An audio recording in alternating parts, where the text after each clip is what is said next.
Welcome to Counterculture Wise, a Stormcat production, with your hosts, Melanie Hope and James Monis.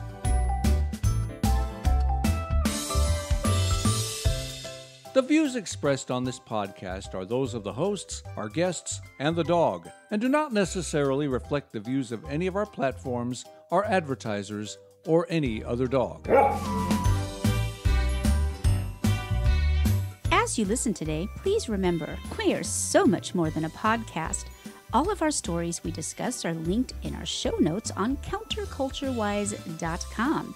Visit there for commentary, guest photos and links, animations, and fun merchandise. If you have a story idea or would like to be a guest on our show, contact us via our website. You can also follow us on Twitter, Gab, Instagram, Facebook, and all over social media where we'll post memes, cat pics, and commentary that gets us booted off on a regular basis. If you're watching our live show, hit like and join the chat. If you're listening dead, well, you can still hit like, share, subscribe, and comment, but please stop voting Democrat.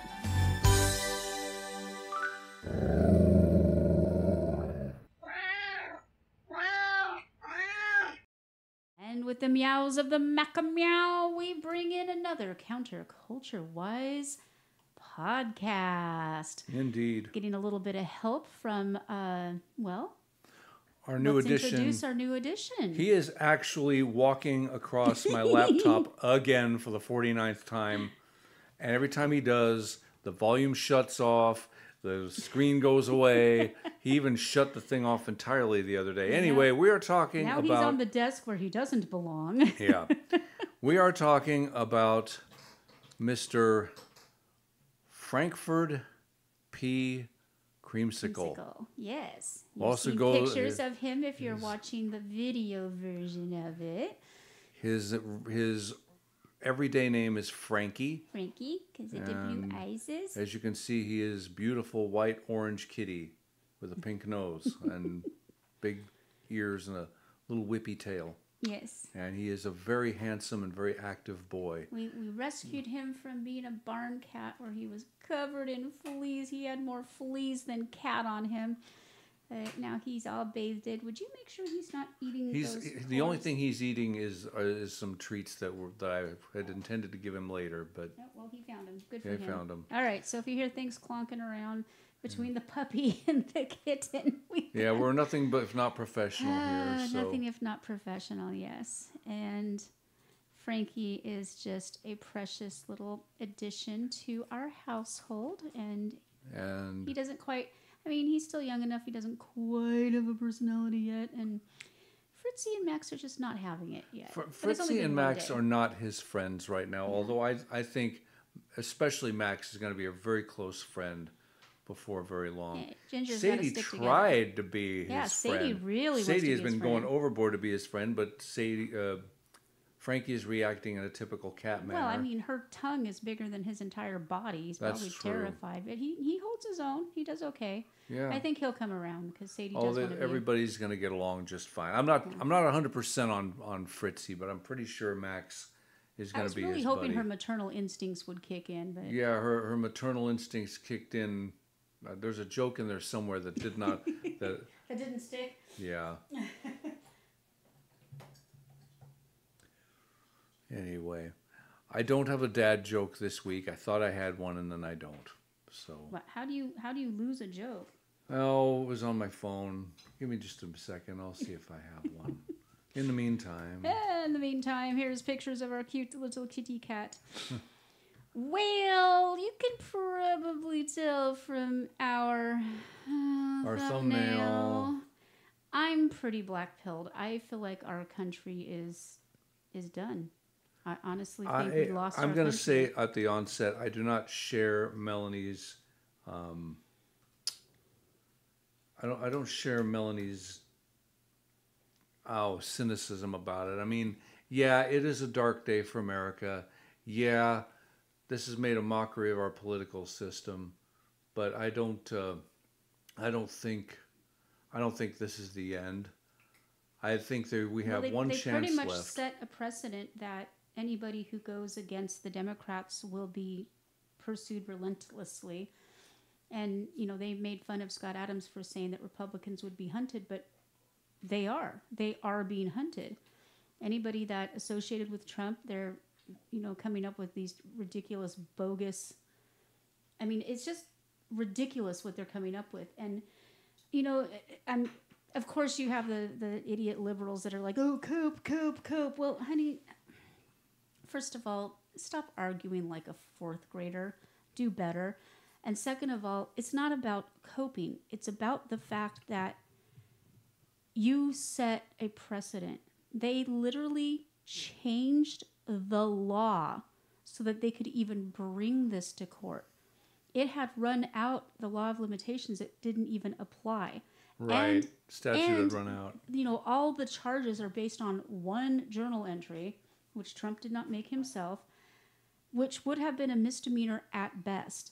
Hillary Clinton did far worse and got a fine. She did far worse. She was absolutely engaging in election meddling. She paid for that Steele dossier. It wasn't real. She paid for it out of her campaign funds. Right. Admits it, got prosecuted, was found guilty, and got a slap on the wrist. Meanwhile, they change the laws to make something that is not illegal, bypass the law of limitations, turn a misdemeanor into a felony, and then times it by 32. The judge 34, is maybe 34. I don't know how many. I don't even care anymore. It's so stupid. I mean, you read them. Actually, I had a video of it. You read them, and it's like the same thing over and over and over and over and over again. They're so desperate. They are so desperate that they'll just do anything they can just to say, gotcha.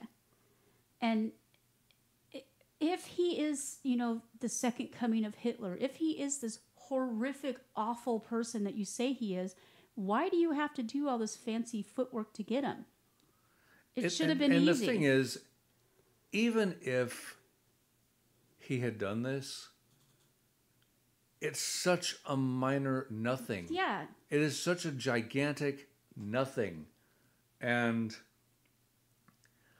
I gotta say to the people who are celebrating Trump being found guilty, first of all, have you ever heard of the appeals process? Probably not. You're too CNN addicted. The next court that he goes up to is all Soros-owned diversity hires. It's all black women. I know. The entire. I mean, what are the odds? Well, the main point I'm going to make is that if you are celebrating a president of the United States going into lawfare to bust his political opponent, that's third world country crap. Yeah, that's not the United States of America. And if this holds, and I don't think it will, but if it does, say goodbye to America. Melanie already has said goodbye to America. Pretty much. I haven't gotten on the boat to Puerto Vallarta yet, but you know, it could happen. So that is the story of that. I mean, we're not saying anything that hasn't already been said. Yeah, I mean, I don't want to go too in depth with it, but what they have done, even if you're not a Trump supporter, stand outside, forget the man. It is not about the man. No. It is absolutely not about the man. What they did in changing the law, doing everything they could possibly do to get somebody, and they flat out said, you know, and this is straight out of, you know, communist Russia. Yeah, show me the man and I'll show you the crime. This is straight, and they're proud of themselves. That's what I don't understand. They're proud of themselves. Well, it's just I don't understand. It's like, let me put it this way. I swore I would never donate to a political campaign again, ever. And I got a new job. Hooray for me. Yay, ding, ding, ding. Got a new job. When I get my first paycheck, $34, one for each alleged guilty verdict, is going to be sent to the Donald John Trump campaign. That's going to be it, by the way. I've got other things to do with my money. But that's something I feel is important. And millions and millions of dollars have been raised from small donations from folks like us over the last 48 hours. Well, I think it's hit like 58 million within at the this first point. 12 hours, he basically got $1 million per verdict. Yeah. he got like $34 million immediately. I think that here's what's happening. The open-minded Democrats who are seeing what's happening, the people who are already going to vote for Trump, the never-Trumpers who are saying, I guess, never say never, and there are lots of them now, because Biden is such an existential threat. Well, I mean, whoever is, puppeteering he's not even aware of his surroundings. Whoever's in charge, the point is, whoever his puppet masters are, they need to be gone.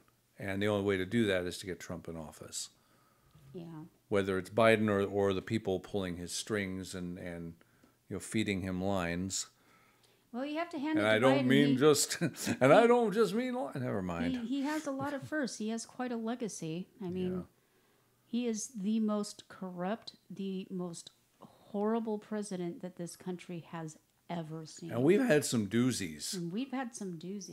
We've had some really crappy ones, from Warren Harding to Calvin Coolidge. He came in as an official who had committed treason already and joked about it. And perjury, lots of perjury. And I mean, he came in proud of his corruption, and they just celebrate it. And I am so sick of hearing nobody's above the law, nobody's above the law. Well, unless you're a Democrat. Joe Biden's above the law. And apparently, Hillary Clinton's some people Hunter are Biden below the law. Definitely above the law. Because you're changing the law to pursue a man because you are so full of just bile. And the thing is, you're not changing our mind. You're not. You've changed people's minds towards Trump. Toward him. Now he's basically a victim. And here's the thing. If he is an evil dictator, if he is all these just absolutely hysterical, ridiculous things that you're constantly screeching, if he really is all those things, only out for himself, blah, blah, blah. I mean, you keep hearing that over and over again. He's only out for himself. Well, then why does he go on? Yeah. He could have retired. He could have sat back and said, okay, fine, too much lawfare, I'm out. He could have been rich and played golf and not even dealt with it. But you kept attacking him and kept attacking him and kept attacking him, and how he sees it and how we see it and how people who didn't see anything before now see it as well. You're attacking we the people. You're attacking us. Well, he is just a symptom. He is a symbol. He has said more than once, it's not me thereafter, it's you. I'm just in the way. He's just in the way. Right. And he even and said... this proved it. This is bigger than the presidency. He said, he could have quit at any time. And I wouldn't have blamed him if he had. No. I wouldn't have blamed him at all. It was crazy. But, we couldn't do the show and not acknowledge that this happened. Well, one of two things is going to happen. Still vote. Don't give up. Still vote, because we need it to be so big. If you have a few dollars, send it his way too. But still go and vote. Don't sit back and because even throw up your arms and say it's no use. Yeah, because that just hands it to Biden. I mean, that's the only way. He didn't win the last time. We all know this. He knows this. He basically admitted it. Hillary knows this. She's still saying that the 2016 election was rigged. They of all people, they would know. And excuse me, lady, rigged how? Because you paid campaign funds for a fake dossier for something completely fabricated and then tried to use that for his entire presidency, called him illegitimate. You still do. And he won because you're awful. You're a horrible person. Even your fellow Democrats didn't want you. Nobody likes you, Hillary. Let it go. It's time to sit back. And for God's sake, don't run again. Well, she's too old too. And then that's the other thing. Trump's too old. Trump's old. He's too old, and and he may not be the best choice, but he's our only choice right now. Yeah. We're I mean, I'm glad Vivek is in his camp and helping him out. I think he's giving him Vivek really good has advice. a lot to offer over the next several years. And I hope to see more of him. And DeSantis and all the others, I think they all have something to offer in the future. Right now, though, any reservations I had, any talk I had about Robert Kennedy Jr., all that stuff, that's out the window. This is too important. Yeah. Way too important. I think it's. I can't wait for this debate. It's not going to happen. You don't think it's going to happen? You think Biden's going to chicken out, or he's going to lawfare him to the point where he can't leave, or he'll actually be in prison or whatever. It's not going to happen. Biden timed it. Well, Biden's diaper changers timed it specifically so that it could not happen. Biden is not capable of holding his own for 5 seconds. He can't debate anything. He can't hold his own poop. He can't hold his own. Seriously. I know. I mean, we wrote a sketch about that, and we're waiting for our resident Trump to record it, but yeah, we might have to beef it up a little bit now that he's and them just rubbing themselves and playing with themselves. As they call him a convicted I have no felon. doubt that Keith Olbermann has been just. Yeah. I don't want to get. He's been tubing himself. Yeah, been tubing him. Yeah. I'm not gonna go there. I'm a minister. I'm not gonna do this anymore. But just the way they're just so smug and so proud of themselves, folks. You had to change the law. You had to put in a corrupt judge who just magically has been randomly chosen for all of these cases. You had to withhold evidence. You had to stop the defense from bringing in witnesses. They said no to witnesses. You had to bring in a porn actress who had nothing to do with the charges other than she's the one who was supposed to hush up and go into detail about something that did not happen. Now, I was on the fence on, okay, did he? Didn't he? I don't know. I don't care anymore. It didn't. I can absolutely 100% guarantee that it didn't happen. And the reason I can say that is because she went from saying it was totally consensual to all the little key words that the Me Too, oh, he was bigger than me, and oh, I felt trapped. My fuzzy white hind end. You throw your legs up in the air for a living, you dumb broad. You saw a way to make money, and you went for it. Just like Jean Carroll, whatever in the heck her name is. You just said it. People are... Jean Carroll, yeah. People are saying that he's convicted of raping her. No, he's not. A jury did not find him guilty of that. In fact, they found him innocent of it, but a corrupt judge awarded her money anyway. But Democrats are too stupid to even bother to try to understand what the truth is, and they don't care. That's the worst part. It's one thing being stupid, okay? You can't help that. You're just born without the ability, to reason. That no harm, no foul, okay? You're just born with fewer brain cells. That's one thing.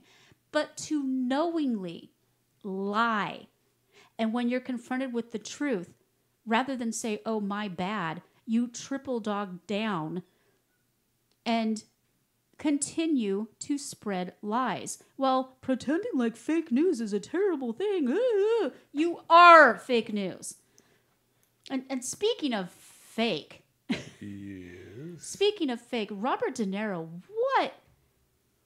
I mean, okay, first of all, you and I, we have a disagreement here.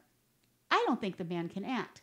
because he's the exact same character in everything he's ever been in. And it's just him. And now he's just kind of like a doddering, senile version of, you know, well, a wannabe gangster. I'm only going to say this. A lot of good actors play basically the same role. That typecasting is actually not a bad thing. I thought he was good in a lot of movies he's done. I'm just going to say that. You know, Godfather Part 2, Same guy. Midnight Run. Same guy. Have you seen Midnight Run? I just don't like him enough to watch all his movies. He's well, just the same guy. There you go then. I mean, he was good in Rain Man. I know, it was Dustin Hoffman. That's what I'm saying. Dustin Hoffman can act. Dustin Hoffman's amazing. Dude can act. Dustin Hoffman is a better actor, and so is Al Pacino. They're both better actors than De Niro.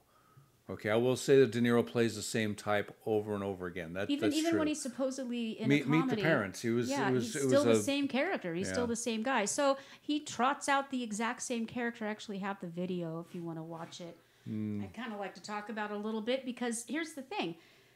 He was sanctioned by the current sitting president of the United States, who we now call the GLOTUS. Basically, they set up a press conference outside of the courthouse. Now, can you imagine a country where the current sitting leader thinks it's appropriate to prosecute his rival and hold a press conference gloating about what's going on and hiring an actor to come out and read a ridiculous report that is completely full of lies? I mean, Biden is still running on the fine people hoax. Has nobody told him? That is a hoax. That is not real. Hoaxes and being real or not really doesn't matter to him. You give him his ice cream, he changes dieties, and we call it good. Yeah, and Obama is out there tweeting. He's the one pulling the strings because he flat out said that's what he wanted to do. But he also doesn't like Biden. He's having to swallow whatever and stroke Biden and pretend like he can stand him. He never liked the man. Yeah.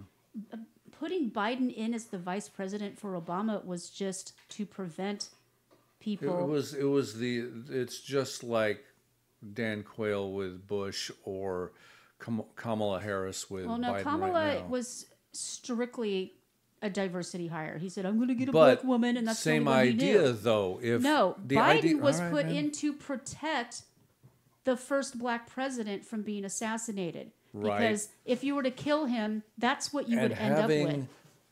Having a brain donor like Kamala Harris, nobody wants her to be president. That's the whole. That's what I'm trying to say. That's true. That's what I'm trying to say. Well, there are people out there who think that she's. All people think she's wonderful because they're brain dead. Yeah. Because she represents a portion of the populace. Let's leave it at that. Yeah, I'm not sure who. About Robert De Niro, though. You want to play part of this video? Yeah, I'll play a little bit of this. Well, first I want to play when he first walked up. I don't know what the point of this was, but he's pretend wearing a face mask. And it's like, okay, it's 2024. You're completely surrounded by people. You take it off as you're walking. So what was the point of that? What was the point of that? And he's getting called out by all sorts of people. Let's see if this plays. Wearing a mask. He's the only one. And he's this little tiny man. People are yelling at him and he keeps turning around like, "You're so scary." But what is with the mask? Seriously, what is with the mask? At least he's not wearing its lift shoes.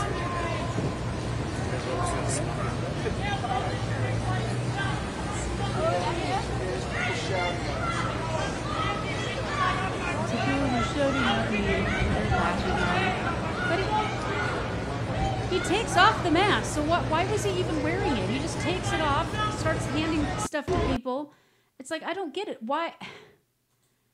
What's with the mask? I don't get it. Downtown New York City. I grew up here and feel at home in these streets. I feel comfortable. He's so The tiny. Twin Towers fell He's just just over the here. itty-bittiest little Just over thing. there. This part of the city was like a ghost town. I But we think he's got vowed Napoleon syndrome. we would not allow Because he thinks terrorists he's to such a change tough our guy, way but he's of just life. He's like- an actor. And we started the Tribeca Festival to bring people back. I love this city. I love this city. I don't want to destroy it. Donald Trump wants to destroy not only How? the city, And when has he said but the anything country, like that? and eventually he could destroy He's never the world. ever said he wants to destroy. So Robert De But we Niro vowed thinks we that would Trump not wants to allow destroy terrorists- the world. Ooh, I'm so scared. I owe this city a lot. In the background, And that's why they it's seem so to be weird yelling, that Donald Trump is what just is that? across the street. Let's go, Brandon. Yeah, I think that's what Because he they're doesn't yelling. belong. One in guy my kept city. yelling, "Your movies I don't know suck. where he You're an belongs. idiot." But he surely doesn't belong here. We New Yorkers used to So tolerate him he's when he was pretending just like another Trump grubby wasn't real born and estate bred in New hustler York. masquerading as a big shot. You're A just two-bit an playboy actor. lying his way into the tabloids, pretending Does he even to live be a in New York? spokesman, Yes. a Oh, I thought he lived in spokesperson for Hollywood. No, himself. no, he's He a New was Yorker calling through it and through. as you himself gotta give him that. for He's a himself. New Yorker. To fool the I mean, I'm press, sure he he's has a inflating home his in net worth. Los Angeles, sure but he he's does. he is a New Yorker. A clown.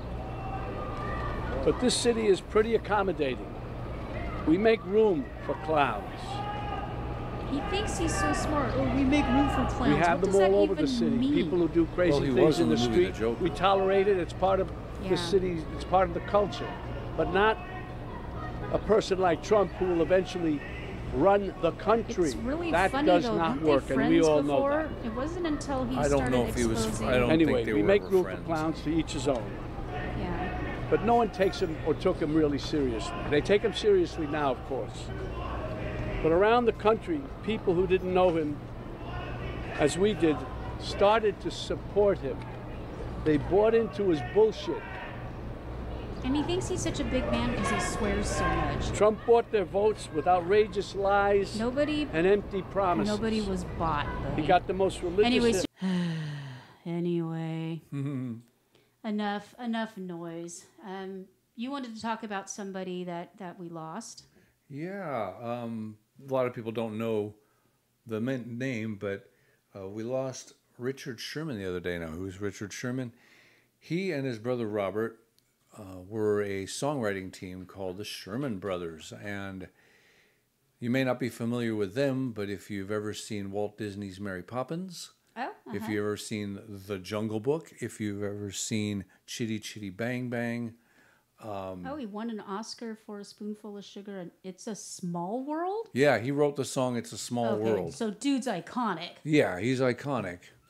And so I just wanted to, because I'm a cartoon guy and because I appreciate good songwriting, the guy, if you wrote Supercalifragilisticexpialidocious and It's a Small World and I Want to Be Like You and Chitty Chitty Bang Bang and all those songs from that movie, you're good in my book. And he lived quite a life. I mean, Yeah, it said he was- even in his 90s, he had more energy and enthusiasm than anyone, and I always left renewed by Richard's infectious joy for life. Yep. He was Chief Creative Officer of Pixar Animated Studios. So wow, he really. Yeah, he did. They were under contract with Walt Disney until Disney died, and then they went freelance, and they came back to do the Aristocats and a few other classic Disney movies. But they also did, like I said, Chitty Chitty Bang Bang, which was not a Disney movie, and several others. You know what? I don't think I've ever seen Chitty Chitty Bang Bang. It's not bad. What is it about? It's about a magical car. Okay, like Herbie the Love Bug. Except this one flies. Herbie didn't fly. Herbie didn't fly? No. Oh. He just drove really fast, and had Buddy Hackett as a driver. So you know. I love me some Buddy Okay, Hackett. well, rest in peace. What a rich life. Yeah, absolutely. What a rich life. Absolutely. I forgot to mention earlier that apparently Robert De Niro's little tirade lost him the National Association of Broadcasters Leadership Award. I'm sure he cares. But anyways, he was scheduled to accept it from the NAB, but they rescinded the award after the celebrity spoke out against Donald Trump outside the criminal trial in New York. The NAB did not immediately respond to a request for comment, but basically what the spokesperson said, while we strongly support the right of every American to exercise free speech and participate in civic engagement, it is clear that Mr. De Niro's recent high-profile activities will create a distraction from the philanthropic work that we were hoping to recognize. To maintain the focus on service of the award winners, Mr. De Niro will no longer be attending the event. Ha ha. Ha ha ha. And De Niro said, I support the work of the NAB Leadership Foundation and would like to express my appreciation and gratitude for what the foundation has done and will continue to do for the good of us all, and I wish them well for their continued good work. Well, he didn't write that. You know he didn't, because he'd be like, God, forget about it. I'm big and tough. So that's basically how that would go. And I did look up Robert De Niro, and yes, he lives exclusively in New York State. Well, Trump used to, but then he became a Florida man. Then he got smart. Then he became a Florida man. Well, if you lived in a state where everybody was after you constantly, trying to bankrupt you and throw you in jail. And it's so corrupt. I mean, it's just so corrupt. And like he said, you're completely surrounded by crime all the time, and they're chasing after him for an accounting. Well, you got to give New York credit. They finally convicted a crook. So, yeah, because if he had committed rape or murder, they would have just let him off scot-free. Yeah. I mean, that very prosecutor has literally let multiple multiple rapists and violent felons. He likes to reduce their sentencing and reduce their charges, but nope. This guy had a line item entered incorrectly, and he somehow magically transformed that into a felony because it isn't. In fact, it wasn't even illegal. And, you know, when they say, oh, nobody's above the law, well, apparently Trump is under it because you're just making it up now. It's gotten ridiculous. Anyways, I don't want to start screaming, swearing, and ripping out my hair, but I feel like this is the end of our republic. I think it's close to the end, but I don't think it's there. Well, I don't think we're going to have an election, and I've said this before. They're going to pull a Zelensky. They're going to keep pushing and pushing and pushing. They want to kill Trump. They're already saying they're filing motions to ensure that he doesn't have Secret Service if he goes to prison, which is basically committing murder. They're basically trying to murder Donald Trump, and they'll probably get away with it. And then what they'll do is, oh, all these people in the streets and blah, blah, blah. And now we need martial law, and there just won't be an election at all. Or they're just going to cheat so big and so openly that we basically just watch this country turn into a banana republic before our eyes, and there's not a damn thing we can do. Well, we're going to find out. Because literally all we can do is find out at this point. Everything that they accuse Trump of what he might do, they are actually doing. And have been. He was in there for 4 years and didn't do a single one of the things, he's going to be, disallowing gay marriage, and, women are going to have to give birth, and, all these crazy things. Not a darn one of those things happened. In fact, he was doing so good that they had to invent a pandemic, and that was 100% invented just to get rid of him. Yeah. And yeah, it affected the whole world. Well, Biden's in bed with China. He always has been. So China just did him a solid. Yeah. And it's just, I'm just really black-pilled. I'm going to be honest. I can tell. But still vote. Still vote. Still do it, because it needs to be so obvious that even morons like De Niro can see what's happening. The thing is, people like De Niro and all those idiots on MSNBC and CNN, I mean, they're all just so deep into it. They're actually okay with the lying and the cheating and the stealing. They don't care as long as they get what they want. Yep. And they're fine with it. Some of them were just giddy. Rachel Maddow, I'm surprised her head didn't explode. Yeah. And what's her name? The Joy who hates Joy Trump Reid so much. Joy Reid or Joy Behar? The one who hates Trump so much that she has his hair. That would be Joy Reid. All of the Joys are like the most joyless harpies on the planet. I mean, you got to stop naming your children Joy because they don't live up to it. Call them idiots so they become smart. Good luck. Yeah. There's all righty. Okay, well, let's do something fun. Yeah. And our fabulous state has a title that you wouldn't expect. We are one of the stickiest states. What does that mean, Jim? Well, it means that the sun is beating down on me so much that even my beloved right guard deodorant doesn't work anymore. I'm pretty sure that's not what that means. Oh. Okay. All right. Texas is one of the stickiest states in the USA, but don't get grossed out. That's actually a good thing. When it comes to being sticky as a state, there's nothing icky about it. It's a compliment, and the Lone Star State can claim to be the stickiest one of them all. We're number one. Yay. Things are really bigger and better here in Texas, which is why this is written by a radio station in El Paso, which is why we landed the honor of being the stickiest state in the Union. States have people moving to them and moving away from them every day. The reasons vary, but Texans, for whatever reason, are the least likely peeps to want to leave their state. Yay! Texas has the biggest pull for homegrown residents, according to a 2023 study from researchers at the Federal Reserve Bank of Dallas, analyzing data from the Census Bureau's American Community Survey, with approximately 82% staying put. That's according to independent.com. Significant. What are the top 5 stickiest? After Texas comes North Carolina at 75.5%, Georgia at 74.2%, California at 73%, and Utah at 72.9%. I think California's up so high because people can't afford to leave and they end up living on the streets. That's part of it, but it is a beautiful place to live. It was. Yeah. Utah, I understand, because a lot of people move there to be with their grandkids and for religious reasons and things like that. North Carolina's surprising. It's a beautiful Georgia's place. Beautiful. Georgia's gorgeous. Yeah. Every time I've been to to Georgia's nice. Yeah. I would... Just don't go downtown Atlanta if you're... Yeah, just don't. Yeah. Okay, some of the reasons Texans love their state so much include things like the weather. No. Interesting and cool things to do, yeah. Vibrant art scenes, yes. A great job. Well, it used to have it depends on who you're talking to. And the fact that we have no state income tax. Well, so does Washington, but it didn't make the list. No, definitely not. Okay, what are the least sticky states? Wyoming, North Dakota, Alaska, Rhode Island, and South Dakota. Apparently the Dakotas are not so sticky.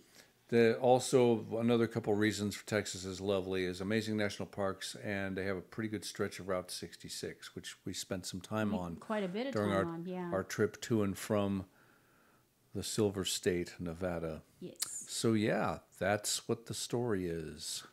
That's the story, and we're sticking to it. Arr. Alrighty, so something good came out of the Supreme Court? And you wouldn't believe who their bedfellows were. This is going to will blow thy mind. No. Bedfellows was the wrong term to use, but there was an unlikely organization that helped them on this.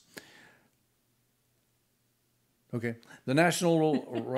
I'll do it again. You just gave me a blank stare. Okay. Supreme Court on Thursday ruled that the National Rifle Association can pursue a claim that a New York State official's efforts to encourage companies to end ties with a gun rights group constituted unlawful coercion. The justices unanimously found that the NRA can move forward with arguments that its free speech rights under the Constitution's First Amendment were violated by the actions of Maria Vullo, the then superintendent of the New York State Department of Financial Services. The case was one of 2 before the justices concerning alleged government coercion of private entities.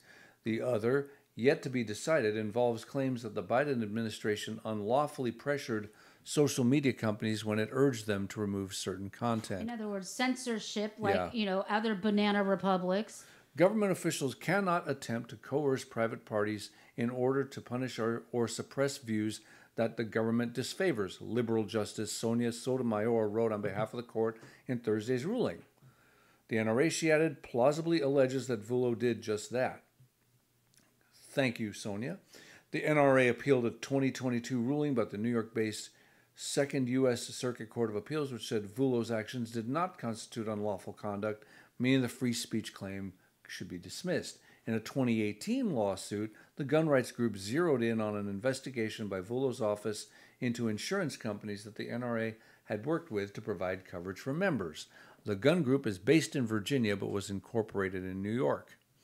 Furthermore, in the aftermath of the 2018 school shooting in Parkland, in which 17 people were killed, Vullo urged insurance companies and banks to reconsider any relationships they had with gun rights-affiliated groups. Vullo's lawyers argued that it was well established that a government official in her position could encourage entities to consider reputational risks. So was the person who committed that crime a member of the NRA?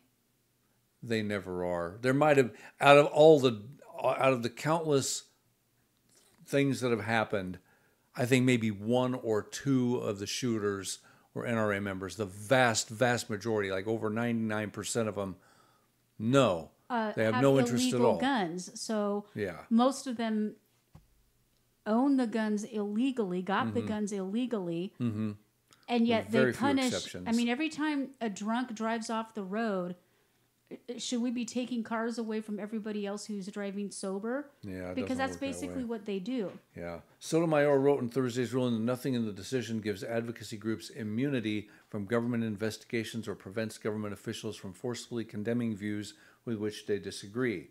Ready to have your jaw drop, Melanie Hope? Okay. The case saw the NRA get legal assistance from the American Civil Liberties Union. Oh, wow.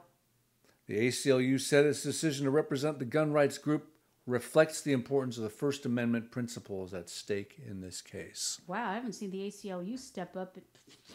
Exactly. I can't even remember the last time they stepped up. That's what I said. Unlikely. I used the term bedfellows. That wasn't what I meant. Very unlikely, proponent? What would you call them? Ally. Ally? Very important. Very surprising ally. That is really surprising. But good. Good. They did the right thing. I will always, always, always give credit when an organization does the right thing or a person does the right thing. I'm fine with that. This one doesn't appear to have been accidental, though, so yay. Counterculture Wise is proud to present News of the Weird and Wonderful. Here are your hosts, Melanie Hope and Jim Monis. Today we're going to have a little bit of fun at the expense of real estate agents. Sometimes I feel badly for them, and then they post stuff like this, and then I just can't anymore. Yeah. These are fun. Thanks to Fark for the first one. I'm going to read this description in its entirety because it is a work of art. It's a work of advertising art. It is a thing of beauty. It is by far the best property description I have ever read. So, ladies and gentlemen, join me in visiting 11838 White Pine Drive in Hagerstown, Maryland. This home is on the lookout for someone to fill its rooms with love and laughter. Step through the doorway into a realm where every corner whispers of potential and comfort intertwined with elegance. I'm correcting the grammar as I go. Yes, a spacious living area unfurls before you, drenched in the gentle caress of daylight. Its lustrous hardwood floors, a testament to the art of living. The heart of the home, a gracefully appointed kitchen, beckons with the promise of shared secrets and flavors yet to be discovered as modern amenities stand ready to aid in the creation of gastronomic delights. Below, an unfinished basement stretches out like a quiet promise, offering a versatile expanse ready to be molded to your desires, be it a sanctuary of fitness, a retreat for inspiration, or a gathering space for tomorrow's cherished memories. Walnut Point Heights in Hagerstown, Maryland is not merely a backdrop, but a character in the narrative of its residents' lives. And then, of course, it goes on to define or tell you a little bit about the environment. So, Let curiosity guide you through the threshold of possibility and into the heart. Actually, it should be more like Captain Kirk. Let curiosity guide you through the threshold of possibility and into the heart of a home that promises to be the crucible of cherished memories. Take the first step towards claiming a space where life unfolds in beautiful complexity. Your narrative awaits in Walnut Point Heights, where every corner tells a story and every moment is an opportunity to write your own. Joker Beautiful. clap. Yes. Nicely, Wow. nicely done. So I don't know about you, but I cannot wait to see the inside of this baby. Let's look at this beautiful home. Let's have a look. With all its possibilities. Let's look. Okay. Nice wide shot of the outside. Yeah. I appreciate that they covered up the license plate, so we're not doxing anybody. Okay. The grounds are very nice. Excellent. Nicely taken care of. Okay.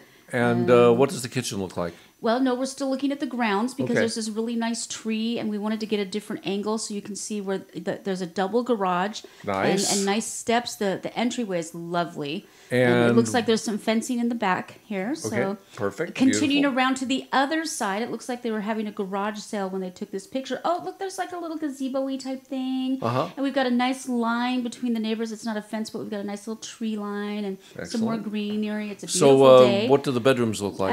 Well, let's see here now. Oh, look, this is the backyard. There's a bench. Benches are nice in backyards. Next to a tree, nice little shady area. It Cool. looks like you'd need a riding lawnmower because it's a nice large yard. Okay. Very nice. Okay. So, what do the rooms look like? Well, let's see here now. Oh, now here's a different view of the bench, and now we can see that the yard goes back a little more, and there's room for Melanie? a swing set and a storage shed. And look at the Melanie? nice little trampoline Melanie? thing. I wonder if the trampoline comes with the house. Yes. Ah! What What does it look like on the inside, the Hold on, interior? I'm getting there. The Okay. innards. Oh, now here's a different view of the front of the house with the tree. It's just kind of more of a angular, because now you can kind of see the fence So and they the neighbors. used a wide angle lens and Yeah. said the photographer Right, and right, right. okay. Okay, and here's another wide angle side where you can see both the trampoline and the little... So do we get to live I on guess the it's a- inside? I guess it's a greenhouse. outside, okay, I guess it's greenhouse. a greenhouse. I thought it was a gazebo. I was wrong. Yeah, okay. Okay. The grass Well, is still nicely nicely done. cut. Okay, well, that's Okay. 6 out of 7, so... Okay. What's the seventh picture look like? The 7th picture is the same as the kitchen? first picture. A kitchen? No, the 7th picture is exactly the same as the first picture. Not even Maybe the not- fireplace? Is it exactly the... So they're very good at exterior Yeah. photography. So Okay. that's all the pictures for the entire house. It's a $340,000 house. At least that's what it's going up for. I think the property description is what's worth $340,000. Yeah. But yeah, no idea what the inside looks like. So when they talk about all those possibilities, well, there you go. Nothing but possibilities. Nothing but And possibilities. then we go from there to no possibilities at all. Let's have a look at I this don't next. know. I mean, I think there's a lot of possibilities on this one. I don't know. This is 13921 Heidi Street, Garden Grove, California. Oh. And Can you say fixer upper? yeah, fixer upper. Oh, and somebody already bought it as pending. Yeah, that doesn't surprise me. Okay, $770,000. these photos need to be looked at. So somebody needs to, if you please look at these photographs. Okay, They're on screen. This so if you're this was listening built on the if you're listening on if you're listening blind, head on over to counterculturewise.com or to YouTube's or the Bitchutes or the locals where you can see the video version of this because we are displaying the pictures as we speak.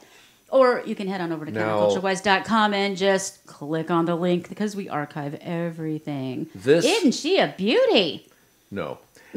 But she probably once was. This was built in 1959, so it's 65 years old. Now, there are a lot of homes made at that time that still look amazing. Mm-hmm.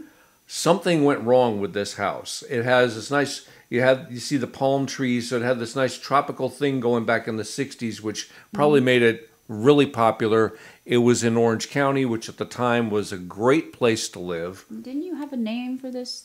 Yeah, we used to call. I dated a girl who lived in Garden Grove briefly, and we called it Garbage Grove. Garbage Grove. And so Isn't that where the Crystal Cathedral is? Yeah. This is very far removed from that. Well, I don't know how close it is. I mean, Orange County's nice. I'm not gonna put down Orange County. I lived there when I was a kid. At least when I lived there, it was a beautiful place. This is 3 bedrooms, 4 baths, 1,646 square feet. Yeah. But this rundown, ramshackle, just needs to be knocked down and built on. Start over. $770,000. It has a nice enclosed. It's on an 8,700 square foot lot. And see, it's mostly for the land that they're selling it at this insanely it used to have a price. Pool. That's nice. I bet you this is a party house. It would have been if I were living there. I wonder if that pool could be saved. I'm wondering if the house can be saved. I mean, what would it take to fix that pool, do you think? More than it's worth, most likely. Oh, I appreciate that they gave us a close-up of said pool.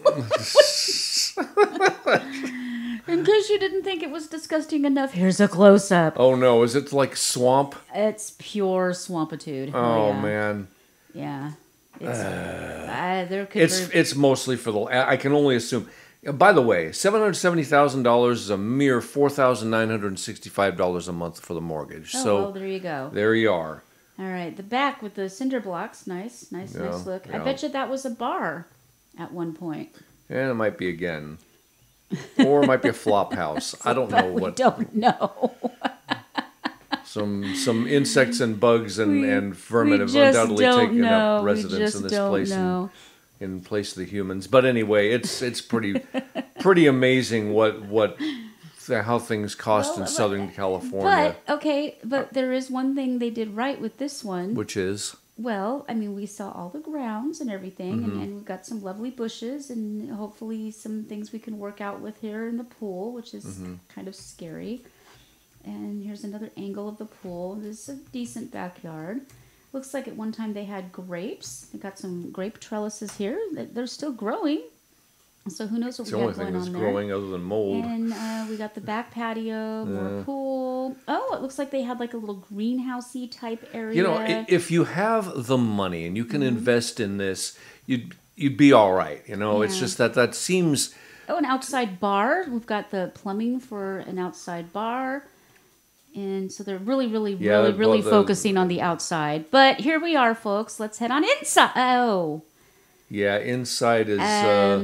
it looks... Well, there's wires. There's things you can plug into. It looks like they're trying to... They're in the process of sort of kind of rebuilding the interior. Kind of looks like they're not doing anything in there. But they started and then stopped. Yeah. That is the brownest toilet I've ever seen. It's not brown. That's burgundy, and it was very fashionable. Very fashionable in its time. But I'm still in the kitchen. This kitchen has a lot of potential. Yeah. A lot of potential once you rip it completely out and start over from scratch. I cannot tell if that is a garage or a bedroom.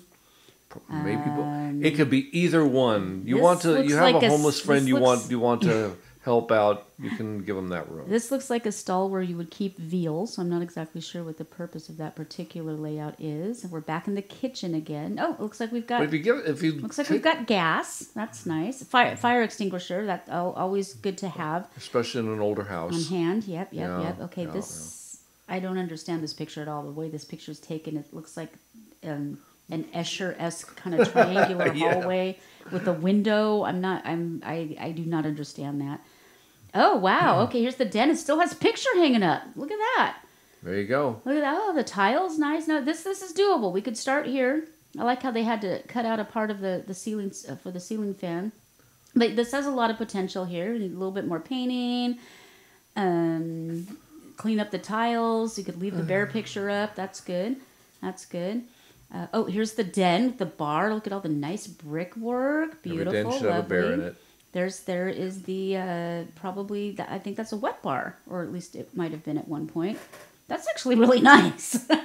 that would clean up really nice. Now I'm actually looking at this a little deeper, considering it is Southern California. It has a lot of potential. Lots in of potential, some and the areas. land is always worth something because. Oh, so this is like a second kitchen, kind of ish. Yeah. Maybe this is the outdoor kitchen. I don't know what this is. I'm not understanding these. It's not that. It's actually not that big a house. Brown. I assume that was burgundy. Like our house is this big. I don't think it's much bigger than. Yeah, I don't think it's much bigger than our house, but we don't have all that brickwork in the den. Well, it says 4 bedrooms. No, 4 baths. Well, we wouldn't have to argue over the toilet, would we? No, 3 beds, 4 baths. See, that's how it's done. They do it backwards here in Texas. It'll be like 25 bedrooms, 1 bath. Yeah. Like everything. Like the Ewings never need to go to the bathroom at the same time. Exactly. Okay, well, at least these guys took pictures of the interior, and if we could get the photographic skills of this guy combined with the authoring the skills. Wonder and beauty and grace. Oh, wow, that's a really nice ceiling fan considering there's nothing else in the room. That is a really... Okay, somebody's like, you know what? I may not have a floor, and I may not have paint on the walls. But by golly... There was once a pool table in this room because it's got the whole setup there. But by God, I'm going to have me a shiny, new ceiling fan. And I have to admit, it really does draw your eye. And it's pending sale. And it's pending sale, so there you go. So congratulations to the potential new owners. And there's your curb appeal right there. Actually, it's hidden behind big enough trees that the neighbors probably aren't screeching in terror.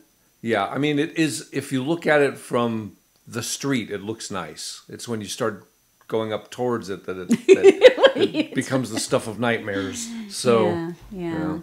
Well, at least they mostly gutted it. So yeah. And then they give us pictures of the street going that way. Now you get ones that are... There is your layout. Okay, so... You get ones that are nice, then you go up into the million. Bath, bonus room, bedroom, dining, bath. Five bed, 3 bath for $998,000. Okay, we're not moving to California. You can't make me. It's not going to happen. It's not going to happen. All right, well... All right, well... Wait for the old lady to die! Yeah, that's exactly what you're going to be doing. That is exactly what you're going to be doing. Alrighty, then we've got this, oh boy. This one's from Fritzy. Of course it is. Everybody's favorite cheese lover. Okay, let's see what Fritzy has to say. Fort Wayne, Indiana. An Indiana judge who declared that tacos and burritos are Mexican-style sandwiches has cleared the way for the opening of a new restaurant, delighting a restaurateur following a legal battle. What does that have to do? Oh, no, that's Fritzy and cheese. You skipped over the one that says the 2024 Coopers Hill cheese rolling race. I thought that's the one we're going to... I'm doing them in order. Oh, you're right. I must have masked them up. Okay, switch around and do a quick screen transition. And make Sorry about that. I was thrown off. Well, you said cheese and it said tacos, and there's cheese and tacos, so... Oh, well, we'll give two of them by DeFwitz. Okay. Let me scroll back up because I was too far down on that one anyway. And now I want tacos. And I can't have them because we've already have a delicious tamale pie in there. I mean, that's almost tacos, isn't it? It's close enough to tacos for me. I'm having that as soon as I finish up here. I'm going to have that and then hit the road. Okay. Take a shower and hit the road. So start with this one's from Fritzy. Okay. This one's from Fritzy. Because it involves cheese. Cheese is one of her favorite things, yes. She loves cheese. Yes. I think we've reported on this before, but it's just too much fun not to report on every year. Crowds gathered at Coopers Hill once again yesterday on a farm near Gloucester? Gloucester. That sounds like a verb for how you drink beer. Anyways, it's in England. I'm a mighty Gloucester, I am. Cheering as racers took part in the annual Coopers Hill Cheese Rolling and Wake. Wake? Like for dead people? Would appear so, yes. All right. Continuing a tradition that dates back at least 200 years, participants chase a 9-pound wheel of double Gloucestershire cheese, running in chaotic scramble down the very steep and uneven grassy hill, with the winner taking home the cheese. So here are some pictures. These are just, oh, wow, that guy looks like he just about broke his neck. Yipe. Okay, well, these guys are very dedicated.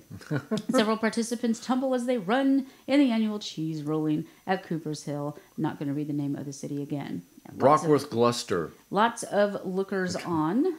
Looks like we've got a nice little uniform here. That's kind of a. I see people tumbling, but I don't see any cheese. What's going on here? Keep on going the cheese because they're chasing the cheese.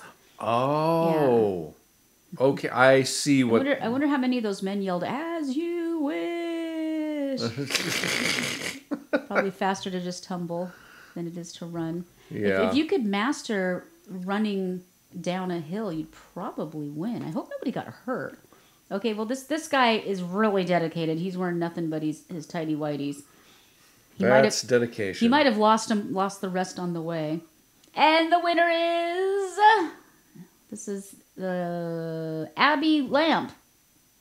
Abby Lamp celebrates at the bottom of the hill, and there is her cheese. I bet you that's really good cheese. It better be good. And here are the men climbing back up the hill. Oh, yeah, you forget you have to get back up the hill, don't you? Yes. And there is where the cheese starts to roll. And, folks, I wonder if there's like a gun start off. Or do they just yell, "Gentlemen, start your cheese!" That cheese round is released at the start of the race, and they're off. And there goes the cheese. What would happen if the cheese went ka-pump, floink, and just fell over? If it just Don Martin and went, yeah, I don't know. That'd be like the end of the race. Double Gloucester cheese. Now we gotta get us some double Gloucester. Double Gloucester. We gotta find us some. I know where we can find some. They do look like they're having a lot of fun. Yeah. Uh-oh, somebody got hurt. Competitor receives medical attention. Well, quick, that's gonna happen. Get him some cheese. Stat. We did a Stilton stat.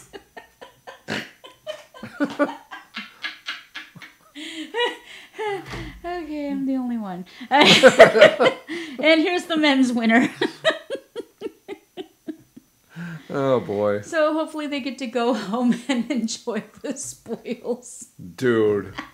I wouldn't let anybody else even breathe near it. No, that would be my cheese. If I was going to go through that much for cheese, dude, I'm just going to go to the store and buy it. Dylan Twist is the winner of one of the men's races. Apparently there were more than one. Celebrates. Well, why only do it once, right? That's true. Why roll... Wow, look at all the spectators on the side. They go all the way down the hill. This is a big deal. It is a big deal. I think there were more spectators here than there was at Biden's last campaign rally. Please. I don't even think it. I know it. There was like 12, and they were paid. Okay. Onward and Edward. So this is... I think Fritzy had a hand in this one as well. Yeah, she had a hand or a paw on this one.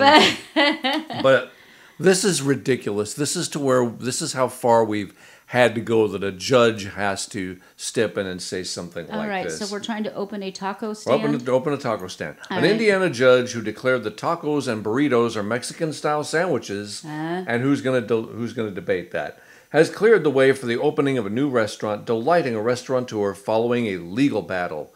Martin Quintana, 53, has been trying for about, listen to this, 3 years to open his second The Famous Taco location in Fort Wayne, a city about 120 miles northeast of Indianapolis. But the initial written commitment for the development at a plaza Quintana owns limits the business to a sandwich bar-style restaurant whose primary business is to sell made-to-order or Subway-style sandwiches. What? Quintana said the nearby Covington Creek Association... That's really specific. Quintana said the nearby Covington Creek Association contacted him to say that his The Famous Taco proposal somehow ran afoul to that commitment. He sued the Fort Wayne Plan Commission in December 2022 after it was denied his proposed amendment that would specifically allow his restaurant to order made-to-order tacos, burritos, and other Mexican-style food items, the Journal-Gazette reported. Allen Superior Court Judge Craig Bobay ruled Monday that the Plan Commission acted correctly when it denied Quinton's proposed amendment, but the judge also found that his request was not needed and found that the original commitment allows restaurants like the proposed The Famous Taco. The court agrees with Quintana the tacos and burritos are Mexican-style sandwiches, and the original written commitment does not restrict potential restaurants to only American cuisine style sandwiches. Is the Subway Bobby an wrote. American style cuisine? Did it originate here? Why do we call them Subways? Okay, you keep reading. Because that's submarine sandwiches. Quintana said Thursday he's relieved the legal fight is over, and he's looking forward to opening his second, the famous taco restaurant in Fort Wayne, which is Indiana's second most populous city with about 270,000 residents. I'm glad this thing is over. We're happy. When you have a decision like this, the only thing you can be is happy or excited, he told the Associated Press. I can't believe they had to jump through those hoops. It's so ridiculous. It's so America these days. Quintana said he first came to the U.S. from Mexico in 1988, working first as a farm worker in California picking grapes, olives, and kiwi fruit before entering the restaurant business in Michigan, before moving to Chicago, and finally Fort Wayne in 2001. He also operates a second restaurant in the city. Quintana said his new family-owned The Famous Taco restaurant should open in 2 to 3 months. He said that like his other The Famous Taco location that opened nearly 7 years ago, customers will be able to choose their favored toppings for tacos, burritos, or tortas. Ooh, tortas, yum. Assembled by eatery staff. You know, that's a sandwich. That's bread. That's a sandwich. That's he true. said of tortas. Yes. We go through a lot of those. They are gigantic buns filled with deliciousness. All right, so next time you say, bitch, get in the kitchen, make me a sandwich, I'll just make you a taco, and you'll probably be every bit as happy. Happier. You've never said that. Besides, I don't use that word no more. Taco. You've never. Oh, taco. That was Mexican sandwich. Torta. Yeah, torta. That's it. Yeah. All right. So here's what we know. The name submarine sandwich is believed to have originated from the resemblance of it to a submarine, but that is only one theory. Another theory is that it comes... in other words, we don't know. It comes from the Italian-American slang for a dock worker, among whom the sandwich was popular. And I heard of the term grinder was used because the bread's hard crust required much chewing, and I always thought it was because they had to grind the meat, but no, okay, because you had to chew it so hard. And in Pennsylvania, New York, and parts of New England, the term grinder usually refers to a hot submarine sandwich. In Philadelphia, the term hoagie is commonly used to refer to a submarine sandwich. According to one story, the term hoagie originated from the Philadelphia area during World War I. Jim is so hungry right now. When Italian immigrants working at the Hog Island shipyard began making sandwiches, the name hoagie likely comes from the Philadelphia area, where Italian immigrants who worked at the Hog Island shipyard began making sandwiches, which were originally called hoggies before the name hoagie took hold. And there's lots of different variations. We got the grinder, the sub, or the po' boy. All meaning the same darn thing. All meaning deliciousness on a high-carb And now we bun. can add tacos to the mix. Nice story. I'll just have a torta and shut up. I'll just grab my torta, sit over here and shut up. That's what I'm going to do. Okay. Well, we aim to educate here at Counterculture Wise. So that was our more weird than wonderful. Let's get into more wonderful than weird. This next one's fun. Check this out. Archaeological, for those of you. Discovery. Let's get the screen in here. All right. How interesting. Archaeologists in Jerusalem's city of David were recently amazed and moved to uncover a rare small gold ring set with a precious stone, apparently made for and worn by a little boy or girl who lived there during the Hellenistic period about 2,300 years ago. I'm scrolling up so you can see the ring again. It's tiny. What do you bet? I would fit it. It would fit. I wear a 4.5. The excavations were carried out jointly by the Israel Antiquities Authority, or the IAA, in Tel Aviv. It's nice to see something good's happening over there. As part of the Jerusalem Walls National Park project with the support of the Elad Foundation.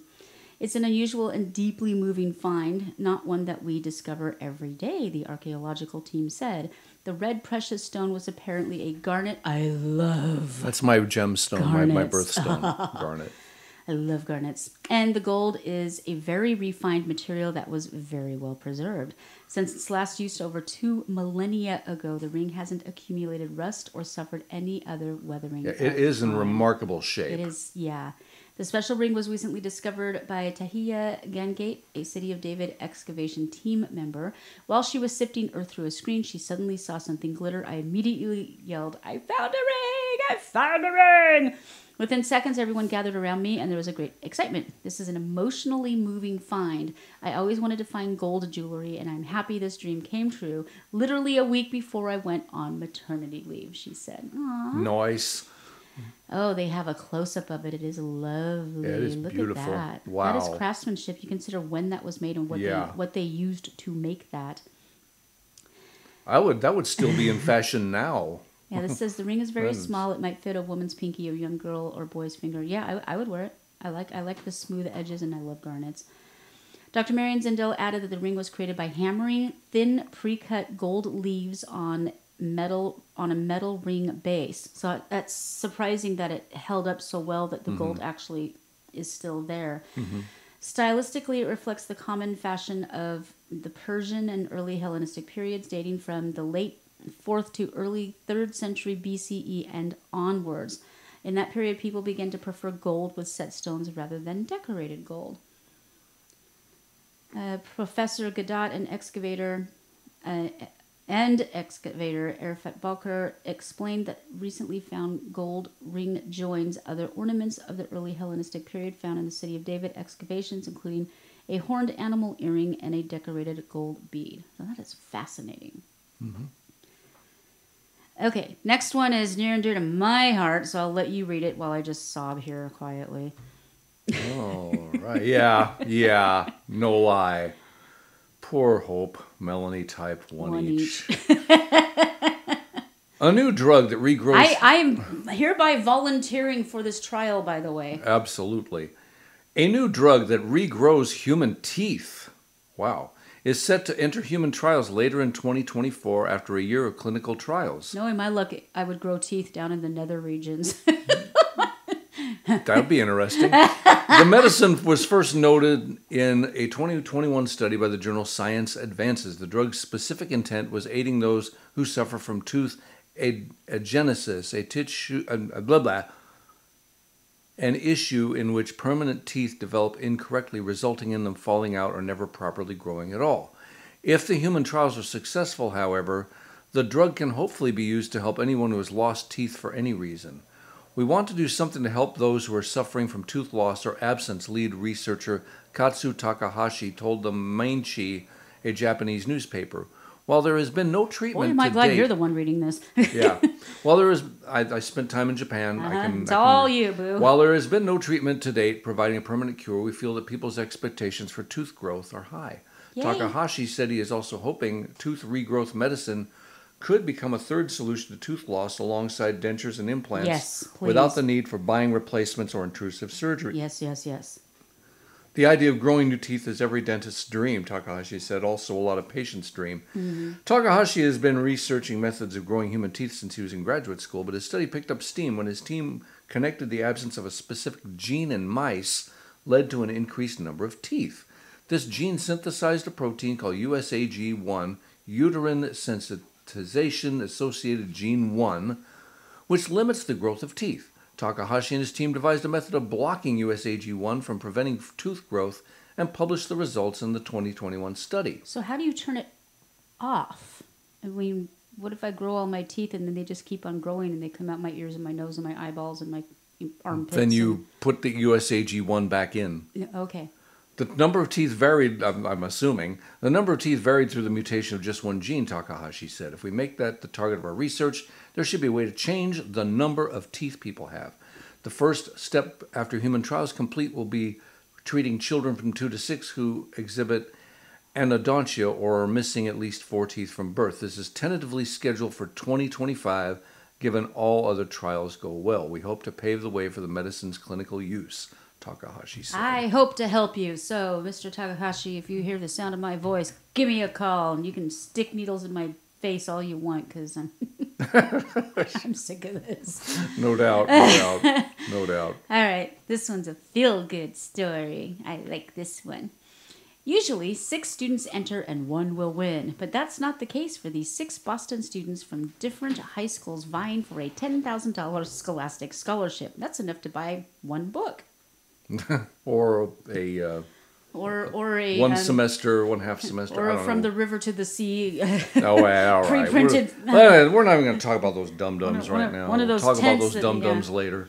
Yeah. On Wednesday night, an award ceremony began like any other, with 6 students wondering which one among them would win a $10,000 scholarship for their academic achievements to help with their college costs. Now, I wonder if they just draw them out of a fishbowl, or is there something Julie Cyprian of East Boston High School ultimately won the prize, but that wasn't the end of the scholarship story. An anonymous benefactor donated an additional $50,000 to Boston Public Schools, allowing each of the finalists to go home with their own $10,000 scholarship, according to the news.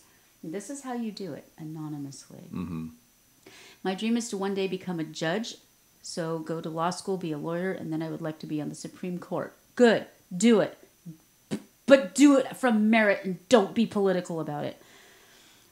Cyprian plans to attend Salem State University and later Suffolk University Law School. Abulazan of the Boston International Newcomers Academy is considering his options between Wentworth Institute of Technology and UMass Boston, according to news reports. Well, those are both good. Both good schools. And no gender studies degree. Now I can start applying for any research opportunities because I want to be a scientist, said Yi Yang Chong, who is headed to UMass Amherst from Boston Green Academy. Another strong, hope you make it, kiddo. This is going to make going to college a lot easier and a lot less of a burden on my parents as well. Mary Baker, who will be attending Northeastern University for architecture in the fall from the Boston Latin School, told the news station. Hopefully she can build better bridges because we seem to be plowing into them every 5 minutes. Anna Tran from Boston Latin Academy is considering giving part of her $10,000 back to the community as well as toward her own college tuition. Tran is passionate about volunteering. Okay, so in other words, she has no idea what she wants to do. Valkyra Taveras Montiero of Burke High School said she'll be studying child psychology, as that is something she's struggled with in the past, according to the news station. No offense, honey, but the crazies are always the ones that become the shrinks. All of who were just so representative of the brilliance, beauty, and talent that we have. Superintendent Mary Skipper told the station. So awesome. Congratulations to the 6 to all kids. of them. May you all be extremely successful. Indeed. I can't wait to read this one. Nature News, curated specifically for the Melanie Hope. Yes. The secret of how butterfly wings get their vibrant colors has been revealed in a groundbreaking study. Using cutting-edge super-resolution microscopy, I give up. Using a dang microscope. Research. How to pronounce? I've always said my crop. I've never said anything. I'm going to be honest. I usually read the word and don't say it out loud. Microscopy. Microscopy. Okay, now I've got to look it up. Nothing but microscope. Okay, there we go. Microscope. Microscopy.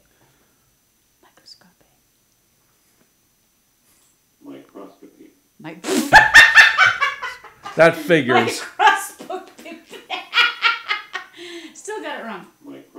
Microscopy. I put the emphasis Microscopy, on the your wrong croscopy, everybody's croscopy. Everybody's croscopy. I can't even say that now. Why are we still recording? Using cutting because this is funny. This is golden. This is the stuff that people tune in to hear. Using cutting edge all audience tunes in to hear Indeed. Using cutting edge super resolution microscopes, researchers from the University of Sheffield. Microscopes. The sickening thing is I said it accidentally right the first time. Yep. Microscopy. Researchers from the University of Sheffield. Moving on. And the central laser. What do you stop with that? With the. Yes. Okay, I think we got it now. Researchers from the University of Sheffield and the Central Laser Facility, operated by the Science and Technology Facilities Council, have been able to investigate the developmental stages of butterfly scales, tracing their formation from caterpillar to butterfly. Butterflies have scales? Apparently they do. This new study published... How did I not know that? Because you just said, ooh, pretty. You're not a scientist. I mean, you are, but you're not. But I'm not a scientist. You study science and you help kids study science. But I didn't know that butterflies had scales. Far out. The new study, published in the journal Nature Communications, reveals that actin, not to be confused with tenactin, actin A protein in butterflies' scales orchestrates the intricate arrangement of the colorful structures. Actin, not to be confused with that thing that Robert De Niro doesn't do anymore. Yeah. He's an Academy Award-winning actor. I'm not going to disparage him. I am. At least his acting ability, anyway. When comparing colorful scales to dull ones, like De Niro, Sheffield scientists noticed that the colorful ones had much denser actin bundles, creating more reflective ridges. Ooh, reflective Using ridges. powerful microscopes, the researchers watched as actin shifted during scale growth and color formation, demonstrating how actin is crucial for creating butterfly colors and is likely a universal process among all butterflies. These structural colors can survive harsh environments such as strong direct sunlight, as there are no pigments to get bleached or damaged. Oh. By investigating the mechanisms behind butterfly wing coloration, researchers hope to gain insights into broader areas of cell structure formation, including potential applications in sensing and diagnostics that could be important for a whole host of technologies, including medicine. Wow. The study also creates opportunities for the development of innovative technologies inspired by nature's own creations. Structural color-based technologies mimicking the reflective properties of butterfly scales hold promise in fields such as sensors and medical diagnostics, offering rapid and responsive solutions outside traditional laboratory-based approaches. Sweet. Wow. Just wow. Wow. Yeah. So, dude from Sheffield, physics and astronomy? Huh? Okay, I will continue. Dr. Andrew Parnell from the University of Sheffield. Wings? We're going to find out. Dr. Andrew Parnell from the University of Sheffield's Department of Physics and Astronomy. I'm actually I don't know what. And lead author of the study says, all right already. Actin is like a dressmaker laying out and pinning the arrangement of these structures to shape the vibrant colors. Once the actin has finished its work, it departs the cell like removal of pins in dressmaking. Butterfly scale nanostructures are powerful. All right. I like how it's a different voice. Astronomy. Yeah, astronomy, see? Butterfly scale nanostructures are a powerful way in which to make long-lasting bright colors that don't fade or become bleached by the ultraviolet rays of the sun. See, I had no idea that it wasn't a pigment. That is I thought it was. Fascinating. The museums of the world contain direct evidence of this. We need to transition to nature-inspired ways to make such bright colors. This would be on a larger scale as new kinds of sustainable paints and coatings. Oh, far out. Okay. That's what it has to do with physics. Dr. Nicola Nadeau, or Nadeau, I'm not going to make you search the pronunciation, from the University of Sheffield's... Nadeau. From the University of Sheffield School of Biosciences and co-author of the paper said, I find it fascinating that during metamorphosis, butterflies are able to produce these incredibly complicated structures that are so intricately patterned. Understanding how they do that and how it's controlled by the machinery within the cell has given us new insights into how biological structures are formed more generally and how we might go about replicating those processes. Dr. Esther Garcia from STFC Central Laser Facility said... If I went to that school, I would say I'm from STFU. Yeah, you probably would. I would not be able to control myself. She probably can barely contain herself. Plus, dude, Central Laser Facility, how cool is that? Yes, I work with the lasers. Yeah. And I shall rule the world. As a Jesus. Sorry.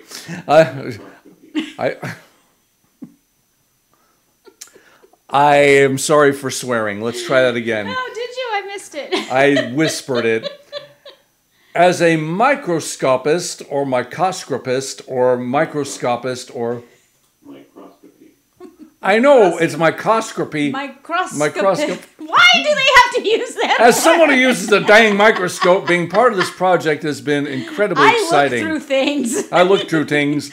As a person who looked through things, being part of this project has been incredibly exciting. Wait. So do people that look out to the stars, are they telescopists?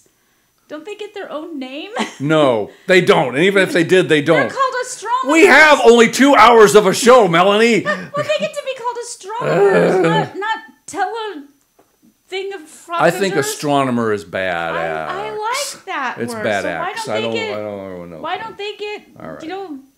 Pretty cool. I hereby declare that we need to give them a better name. What? There's nothing better than astronomer. No, microscopist. As someone who uses a microscope, being part of this project has been incredibly exciting. We have visualized butterfly scales with an unprecedented level of detail. This research not only provides novel information on the tiny parts of these cells, but also constitutes a tool for other scientists interested in studying similar structures in other organisms. Part of the problem with this article is there's so many big honking words. Big words. You're smart. You can handle it. Dr. If cute Victoria. little look at Elise Fletcher who wrote it. Look how cute she is. If she can handle... Oh, God, I did not mean it. How cute she is? Please. No, she's a pretty girl. Alice Fletcher? Yeah, she's cute. Yeah. She's a cutie. She looks like she's what, 17, 18? Maybe. Dr. Victoria Lloyd, research associate from the University of Sheffield School of Biosciences and first author of the paper, said, showing that disrupting actin removes the color was key. It underscores the dynamic and indispensable role actin plays in producing the vibrant colors found in butterfly scales. So we can combine this actin stuff with that tooth growing doohickey, and we can grow in like rainbow colored teeth that don't fade. You heard it here first, folks. And then we can engage in microscopy. It's microscopy. Come on now. You should know it by now. Microscopy. Microscopy. Microscopy. Okay. That would make her a microscopist, but I have to slow down to say it. The thing you said. All right, ladies and gentlemen, thanks for putting up with us. Us, you. We'll be coming back with This Is Why We Can't Have Nice Things. Before we continue, drop everything. Ow! Every time, Monis, why don't you wear your helmet? Because it's in the laundry with the rest of the clothing. Drop everything wherever you may be, whether you're listening to us on a podcast where you can't see us or you're watching us on a place where you can hear and see us. Hit like, hit share, hit subscribe. And if you're on like the iTunes or whatever, go ahead and give us a at least 34-star review. 34.5, please. Okay, yeah. And if you hate us, just give us a nice insulting little 5-star kind of jab, because that's just rude. It's very, very rude. Yeah. And go ahead. I'm sorry, I didn't mean to interrupt. And if you really have something you need to say to us, head on over to counterculturewise.com. If we've offended you in any way, if we've upset you, if we have soared your behind, head on over to counterculturewise.com and click on the ID10T form. Feel free to fill it out with all your butt hurt, and we will give it the attention it deserves. There's also a lot of things on our website that could help you out. We got coffee, we got t-shirts, we got all kinds of things on there. If you're interested, shop our merch. Let us know if you're interested in us putting up more merch. Who knows? Maybe eventually Frankie will get his own. Max certainly does. Yeah, well, he just keeps stealing yours. Well, there is that. Well, that reminds me. We're going to do something a little different this week. I'm going to go ahead and do my dad joke now. Oh, you want your dad joke now? Yeah. Okay. A magician asked me to pick a card, any card, so I took his Visa. All right, there we go. And with that being said, we'll head on into the show.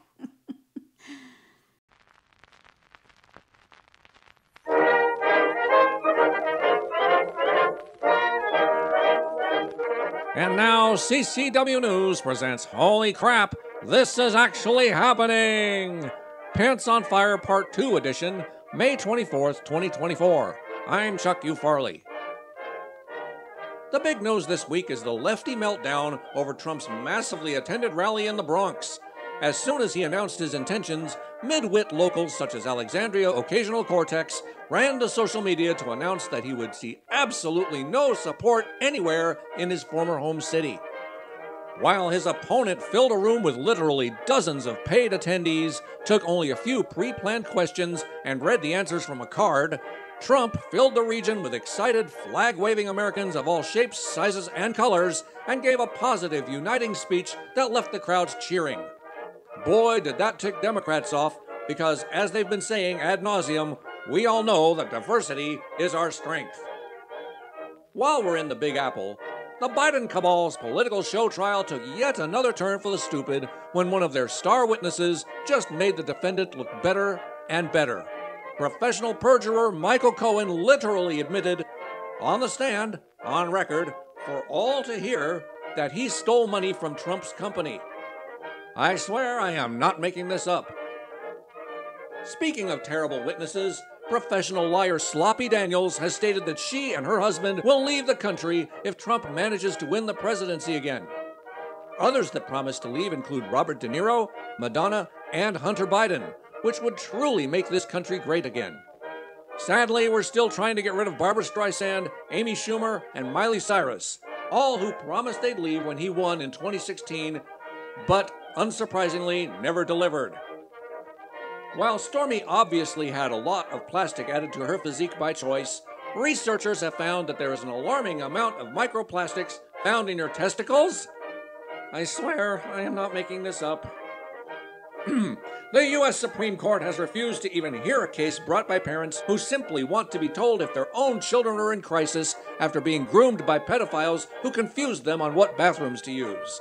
The Supreme Court pointed to the statements of Virginia-based 4th U.S. Circuit Court of Appeals Judge A. Marvin Quattlebaum, yes, that's his real name, who said that the plaintiffs had failed to put forward facts showing the schools had any information about their children that might be withheld from them.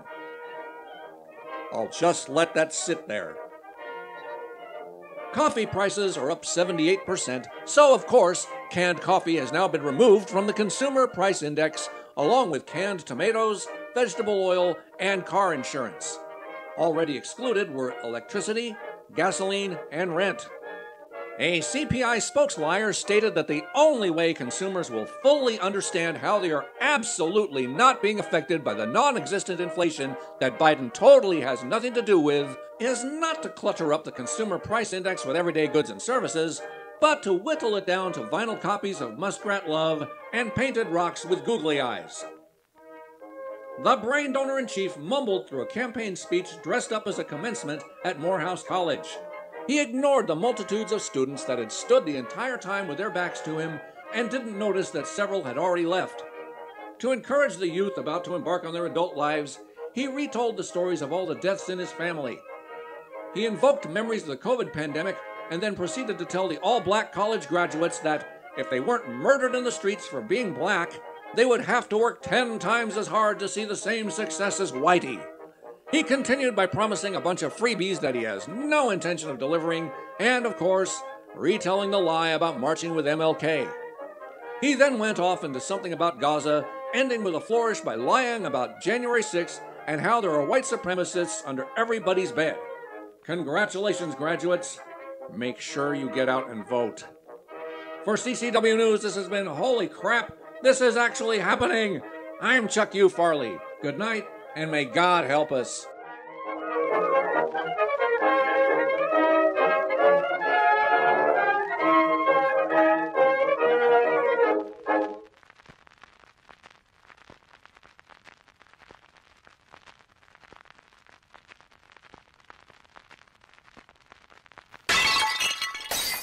Now, see, that's why we can't have nice things. And? Oh, I'm sorry. Yeah, I didn't get the signal anyway. Cranky Frankie and I are going to do this one together. A Virgin Australia flight from Perth to Melbourne was forced to turn around and land shortly after taking off after a male passenger allegedly ran naked through the cabin and knocked a crew member to the floor. Oh, dear. Australian federal police officers met VA 696 when it returned to Perth Airport on Monday evening and arrested the man after the plane was turned around an hour into the flight to Melbourne. A Virgin spokesperson said on Tuesday that the flight, which normally takes about 3.5 hours, returned due to a disruptive passenger who was offloaded by police. Offloaded. The safety of all guests and crew is our top priority, and we sincerely apologize to guests impacted. I don't even know what accent that was. I have no idea what that was. The spokesperson said the federal police said it had been alerted to the incident by airport staff, and officers arrested a man after he allegedly ran naked through the aircraft mid-flight and knocked a crew member to the floor. Sterling, a passenger on the plane who gave only his first name, that's his first name, said that 1 hour into the flight, all of a sudden I hear this running up the aisle and this guy's got no clothes on and he's just charging towards the front of the plane. The 23-year-old mining engineer had been flying to Melbourne for his university graduation on Tuesday morning. He told Guardian Australia he was initially alarmed at the sight of someone charging toward the cockpit. Initially? Oh, that's not normal. But, oh well. Sterling said that after the man allegedly knocked over the flight attendant, there was a lot of yelling and screaming near the cockpit. Initially, you think, God forbid it could be an attack. It's really distressing being on a plane in that situation. Sterling continued, one good Samaritan, this big guy in business class, jumped up straight away to intervene, and then these two other guys later got up and tackled him to the ground. The man was pinned down before being handcuffed and walked to the back of the plane, he added. Props to the people who wrestled a naked guy to the ground because ew. Yeah. I saw that as something similar happen once. I think I'd talked about it on the show, but anyway. Another passenger who had been on board the flight said the man allegedly suddenly went bananas running up and down the aisle and bashing on the cockpit door. 2 air marshals had to restrain and handcuff the individual until the flight landed, the passenger told Melbourne's 3AW radio. The allegedly disruptive passenger was taken to a local hospital for assessment where he remained on Tuesday. He was expected to be summoned to appear before Perth Magistrates Court in June with charges yet to be finalized. Had to be drugs. It's too bad it didn't come up with or didn't tell us what the reason was for such awful behavior. Either he had a psychotic episode or it was drugs. Yeah. Had to have been. Oh boy. This is not good. Let me fix this screen share here so you can see it as well as we can. So one of Muskie Musk's trucks had a bad day. Yeah, It was only a matter of time before someone in a Tesla Cybertruck crashed into a crowd at a sideshow. It was only a matter of time, okay.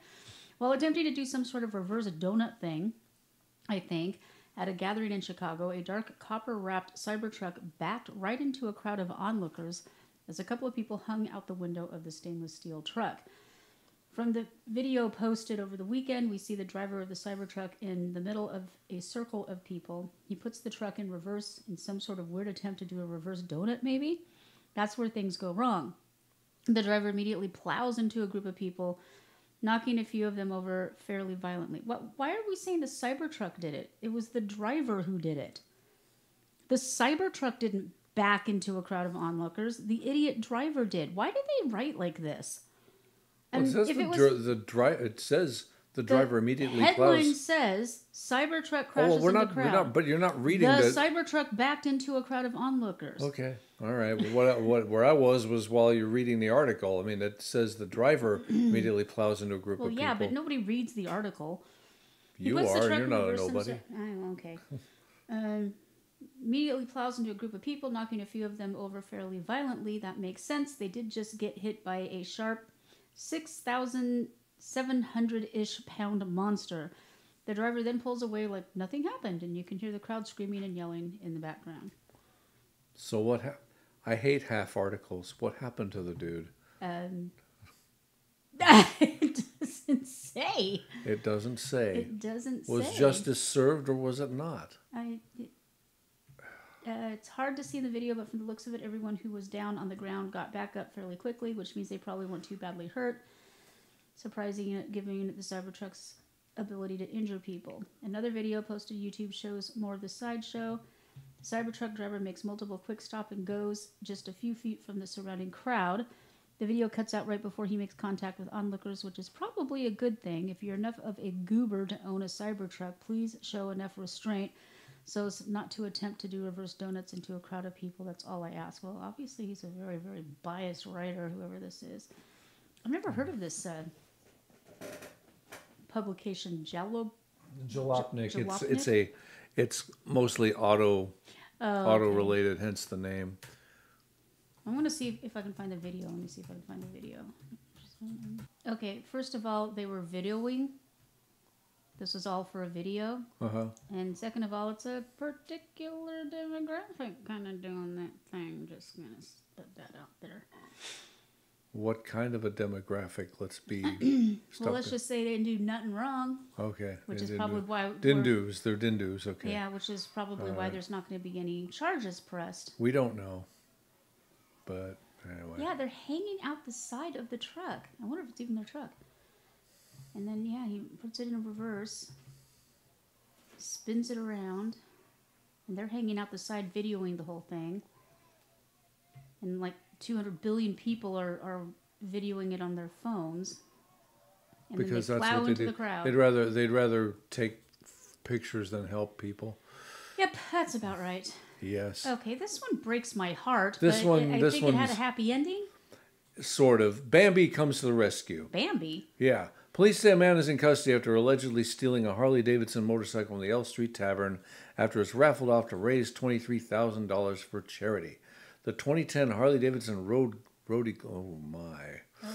Built by renowned motorcycle designer Paul Yaffe, was raffled Sunday to help a local woman struggling with an aggressive form of Alzheimer's. Aww. The L Street Tavern made her cause the centerpiece of its Memorial Day weekend festivities. Monday around 1 p.m., L Street owner Jake Magro said his bartender came running into his office to tell him the bike had been stolen. She came up and she said, "Jake, the bike's gone," Magro said. I said, "What do you mean it's gone?" She said, "I think the bike got stolen." Hampton Police Chief Alex Reno said the suspect was caught Monday night by Wrentham, Massachusetts police. Brian Bennett of Amesbury, Massachusetts, is being charged in New Hampshire with criminal mischief, yay, and the theft of the 2010 series FLT Harley-Davidson motorcycle. If convicted of the Class B level felony, Bennett could be sentenced to 3.5 to 7 years of state prison. Magro said the bike is one... See, that's a real crime that you really should be convicted for. Yes. By a man who was a firefighter from Massachusetts. The winner was scheduled to pick up the bike up on Tuesday. Huge relief. Let's see. According to Reno, theft was reported to police around 2:30 p.m. on Monday. Reno said the person responsible for taking the bike was seen on video moving the outside barriers beside the motorcycle and walking it away. He was able to remove the bike and get it started. He rode off with it, turned left onto Ashworth Avenue across the bridge. We put out a bulletin, and Seabrook police attempted to stop him in the area of Route 286, but he continued into Salisbury, Massachusetts at a high rate of speed. Oh, my. Reno said the suspect and the motorcycle were next spotted about 2:50 p.m. by Massachusetts State Police in Topsfield, Mass. At some point, Reno said the suspect and his bike were spotted in Wrentham late Monday night, where he was taken into custody. I hope he didn't harm it. Reno said the suspect was found with a dead deer. What? Apparently, from what I understand, the suspect found a dead dear on the road and thought he'd partake, Reno said. He then stuffed the remains of the carcass into the bike's saddlebags. When I originally read this article, I thought that it had run into Bambi, but it turns out Bambi was just dinner. No, that would have totaled the bike. That's true. Anyway, Reno said Hampton police detectives are working diligently to get the bike returned to its title holder so it can be given to the winner of the charity raffle. He thanked officers in Wrentham as well as Seabrook, Topsfield, and other cities that could only be found in Massachusetts with names like that. So dude finds roadkill and thinks it's appropriate to stuff it in the saddlebags of a stolen motorcycle? He already thought it was okay to steal the motorcycle. I mean, that's where the problem began. So that's the story of that. Found a dead deer on the road and thought he'd partake. I'm picturing this guy on his hands and knees tearing the flesh from this critter with his teeth. So now they got to clean up the saddlebags. Yeah, I want to know what this guy looks deodorize them, and they're not going to tell us what he looks like, are they? No. Well, I bet you he's pretty. He ain't pretty. And this guy sounds like a winner. He won something. Campbell, California. 25-year-old Campbell man was arrested on 2 counts of elder abuse for incidents that happened this month. On May 4th, Nicholas Hostetter allegedly punched a man in the stomach on San Tomas Aquino Road. Why are their road names so long?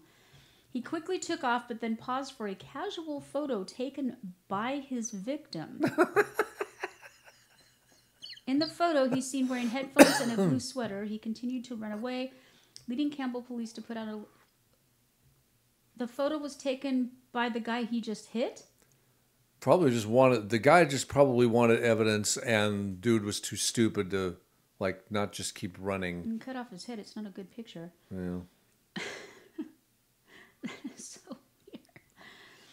In an additional incident on Friday, May 24th, police said they responded to a similar battery in the area of Drive and Elam Avenues at 11:23 a.m.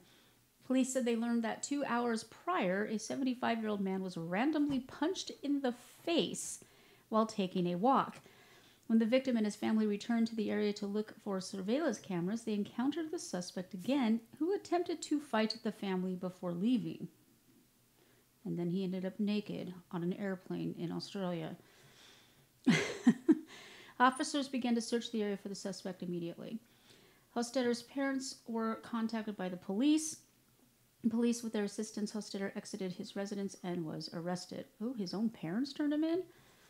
He was booked in Santa Clara County Jail for elder abuse and for battery of an officer. Oh boy. He allegedly kicked an officer while being booked. Not a good idea. Well, his whole day began with a bad idea. Yeah. So. Police thanked the community for helping identify the suspect, and they were working to investigate. Oh, here's the original. Yeah, he's just like, yeah, take my picture, eh? Yeah. He punched a man in the stomach, then paused for a photo before continuing to run away. This is bizarre. Bizarre. Held for punching a man in the stomach. He looks really proud of himself, too. He's got that smug Democrat look. Like, he's just so proud of himself. And a 75-year-old who just walks up to some poor, innocent 75-year-old dude and punches him. That takes a really small man. Look at that smug... Man, I just want to punch that smug look off his face. Okay, your turn. I have the video of this. And the smile on the judge's face, the judge is laughing his butt off at this. The judge didn't know what to think about this. This is hilarious. I can't believe this moron. What was he thinking? He wasn't. This is from Ann Arbor, Michigan. A Washtenaw County man had his bail revoked and was forced to turn himself in after he joined a video court hearing for a driving with a suspended license while driving. Corey Harris joined his May 15th court hearing from his driver's seat, holding his cell phone and actively driving, violating Michigan's hands-free driving law. Well, he was charged. He didn't have a license. He was charged in April after reportedly driving with a suspended license in Pittsfield Township. When Harris joined the Zoom hearing, Judge Cedric Simpson immediately asked if he was driving. It was the first words out of his mouth. "I'm pulling into my doctor's office," Harris replied. "Give me a second." It takes about a minute before Harris parks the vehicle. Okay, you want me to play the video? Yes, please. I got the video. It's hilarious. I'm sorry. Assistant Public Defender Natalie Tate for Mr. Harris, who should be present in Zoom. Mr. Harris, are you driving? Actually, I'm pulling into my doctor's office, actually. So just give me 1 second. I'm parking right now. Great.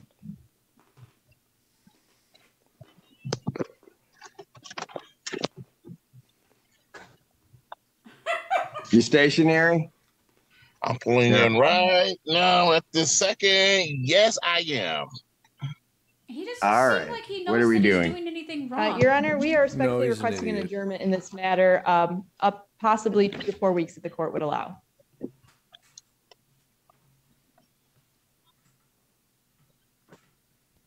Okay. So maybe I don't understand something. This is a driving while license suspended, That is correct, Your Honor. and he was just driving, and he didn't have a license.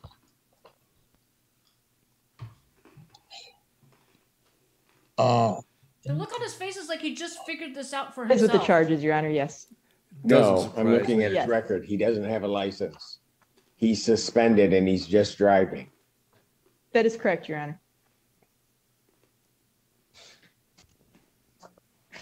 The judge is like in disbelief.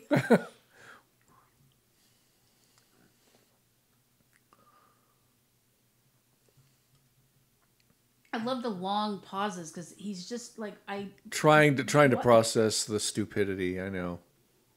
He's just reading it now while the guy's just sitting there going, duh. Hello? And you know he drove home. Right. 1 minute, Mr. Harris. And probably continued to drive after that.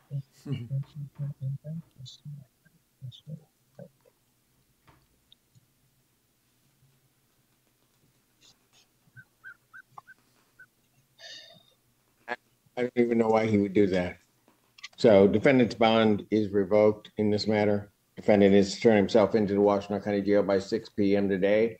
Failure to turn himself in will result in a bench warrant with no bond.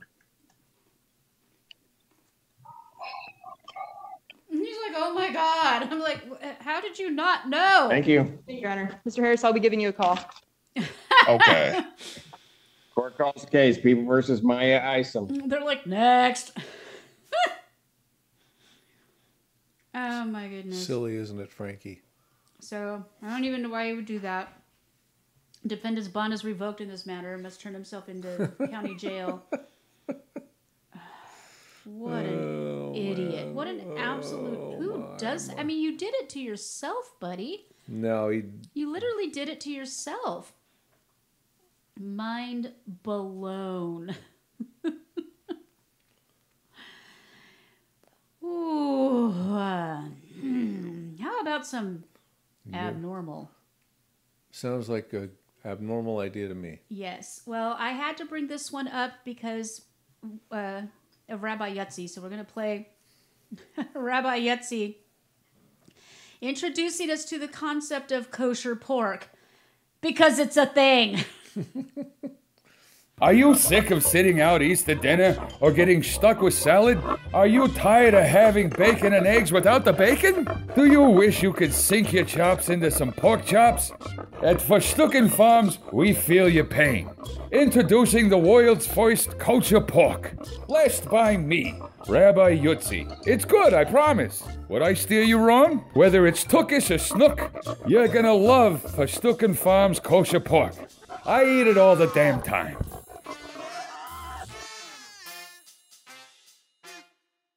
Where do we start? So lab-grown meat is a thing. We've talked about this before. We did talk that it was coming. And we did several years ago talk about how some rabbis consider this lab-grown pork to be edible, to be kosher. Right.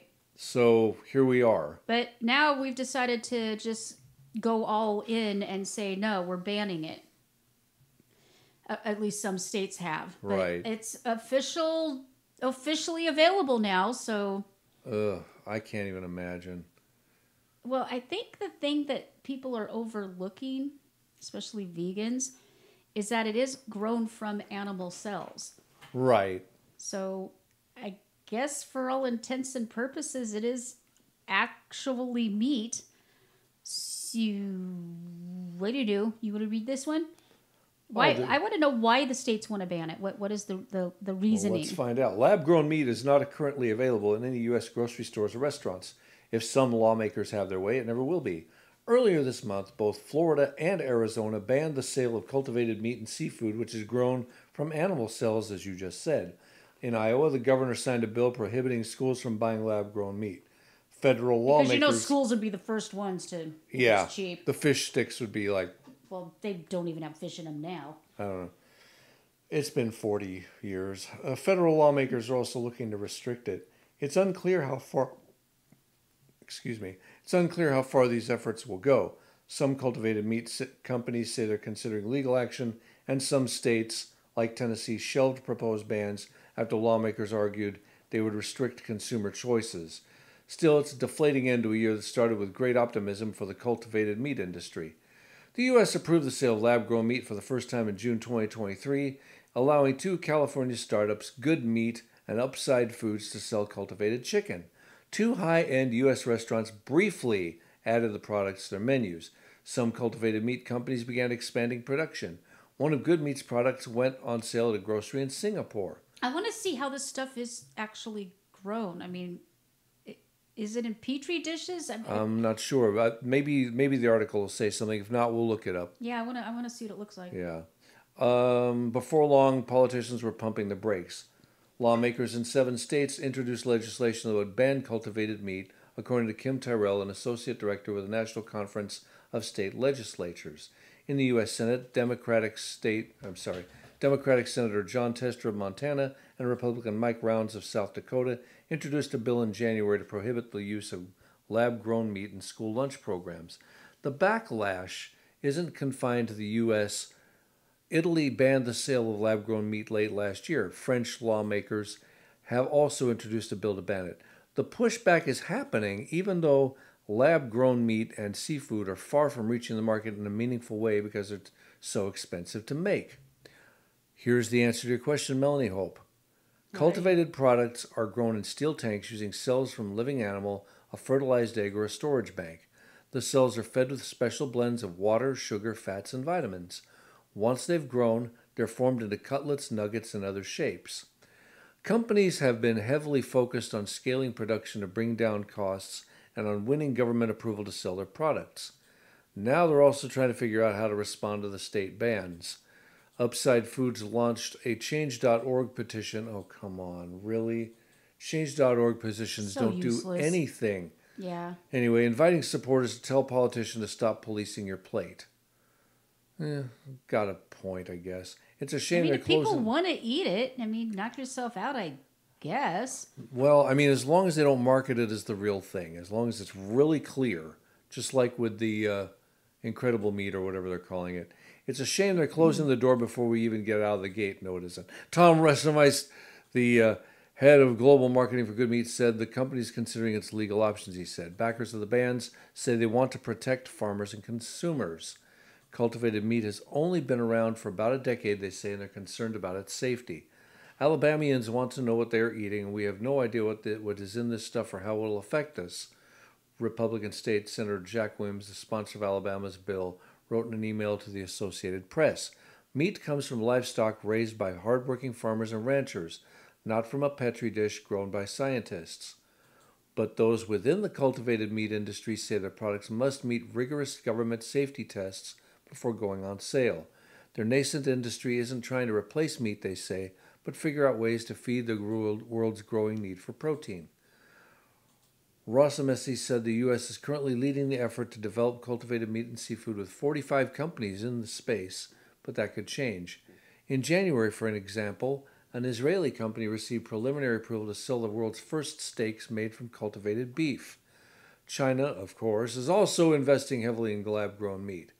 It should be starting. Of course it is. It should be startling and concerning to Americans that we're throwing up barriers to something that could be really important to our economy and food security, he said. State Senator Jay Collins, a Republican who sponsored the Florida bill, noted that the legislation doesn't ban research, just the manufacturing and sale of lab-grown meat. Collins said safety was his primary motivator, but he also wants to protect Florida agriculture. Let's not be in a rush to replace something, he said. It's a billion-dollar industry. We feed a ton of people across the country with our cattle, beef, pork, poultry, and fish industries. Resnick thinks the meat industry is trying to avoid what happened to the dairy industry after the introduction of plant-based alternatives like oat milk. That's not even remotely the same thing. No. Plant-based milk made up 15% of U.S. milk sales last year. That's up from around 6% a decade ago, according to the U.S. Department of Agriculture and the Good Food Institute, an advocacy group for plant-based and cultivated products. Meat producers did back the bans in Florida and Alabama. That doesn't surprise me. The leaders of those states' cattlemen's associations, which are advocacy groups for ranchers, stood next to both governors as they signed the bans into law. But the picture is more complicated at the national level, where the meat industry doesn't support bans on cultivated products. Some meat producers, like JBS Foods, are working on developing cultivated meat of their own. I think JBS Foods makes Butterball or something like that. We do not support the route of banning these outright, Sigrid Johannes, the Director of Government Affairs for the National Cattlemen's Beef Association, said. We're not afraid of competing with those products in the marketplace. They haven't outlawed Twinkies or cigarettes, so... No, they haven't. I don't see why this is a thing. The Meat Institute, which represents JBS, Tyson, and other big meat companies, sent a letter to Alabama lawmakers warning them that the state's ban was likely unconstitutional since federal law regulates meat processing and interstate commerce. They do have a point. It's true. Founders of Wild Type, a San Francisco-based company that makes cultivated salmon, traveled to Florida and Alabama to testify against the bills, but weren't able to sway the outcome. They hope someone will challenge the bans in court, but say it's not realistic for their tiny company to take on that battle. We are David, and on the other side of the aisle there is a gigantic Goliath, Wild Type co-founder R.A. Elfenbein said. Now, he's got a point. Anyway. So I found multiple videos that said how it's made or inside the lab, and not a one of them show it. A couple think of them that's show big. Probably a guarded secret. It's probably really gross. It's probably really gross, and I will never knowingly eat it. Well, I mean, you can always. I mean, I've eaten farm-raised fish. That's bad enough. You can always steal a motorcycle and eat a deer. Okay, this is why I can't have nice things. Why you can't have nice things? Oh no. Yeah, this is a sad story. The search for the gunman behind last October's mass shooting in Maine was marked by utter chaos, including one group of deputies who had been drinking, nearly crashing their armored vehicles, and others showing up in civilian clothes who could have been mistaken for the suspect. This is what happens when you defund the police. Yeah, we got another story coming up right after that about the Portland Police Department results. Report describes how officers rushed to secure the scene where the gunman abandoned his car after killing 18 people in the state's deadliest shooting. Tactical team leader Nicholas Goodman said the report that the officers who showed up without any orders risked doing more harm than good. A second tactical team that was also responding to the incident from the Cumberland County nearly crashed their vehicle into his. I'm not laughing, I swear. It locked its brakes and came to an abrupt halt with the tires making a noise a large 18-wheeler makes when it stops abruptly while carrying a copious amount of weight. He wrote, it was a really loud noise. I'd estimate the armored car came within 20 to 30 feet of striking our armored car and most likely killing a number of us. You could smell the aroma of intoxicants wafting from the Cumberland vehicle, whose occupants told them they had come from a funeral. A funeral with an open bar? I have never seen the amount of self-dispatching federal involvement with plainclothes and utter chaos with self-dispatching in my career. Self-dispatching, he likes that word a lot. Cumberland County Sheriff Kevin Joyce said in an earlier statement that an internal investigation had cleared his officers and that no one was determined to be intoxicated at the scene. Of course. Of course not. Of course. He said any report of intoxicated officers should have been raised at the time, not 6 months afterwards. Daniel Wathan, the chairperson of an independent commission investigating the shooting, said commissioners intend to address some of the report's disturbing allegations, but others may be outside the panel's scope, including the allegations of drinking. The 9-page report, which was partially redacted, was obtained by the AP through the Freedom of Information Act, or Freedom of Access Act. I thought it was Freedom of Information, so that's a new one. I think those are for different things. Both the Cumberland County Sheriff's Office and Portland Police Department tactical teams were responding to a location where the shooter's vehicle was abandoned by the Androscoggin River after the gunman, an Army reservist, killed 18 people and wounded 13 others at a bowling alley and a bar in Lewiston. The gunman's body was found nearby 2 days later after he died by suicide. Oh, that was the guy that was in the shipping container, right? Mm-hmm. Okay, I vaguely remember this. The commission previously heard testimony from law enforcement officials about the chaotic hours after the shooting, in which agencies mobilized for a search and police officers poured into the region. The panel reconvenes Friday to hear from witnesses on communications and coordination problems. The Portland report was especially critical of self-dispatching officers. Again, with the self-dispatching, the report suggests officers who arrived to help in plain clothes, similar clothing to the suspect, created a dangerous situation in which officers could have exchanged fire with each other in a wooded area near the abandoned vehicle. Wow. I mean, I guess their heart was in the right place. I guess. Tactical vehicles used by the Cumberland Sheriff's Office and Portland police apparently were not aware of each other's presence. Oh no. The Portland team, which arrived first near the side of the gunman's vehicle, was attempting to keep police cruisers off a bridge where lights were transforming officers into potential targets. What a mess. What a mess. What a mess. What a mess. And just adds to, these poor people who lost their lives, family members.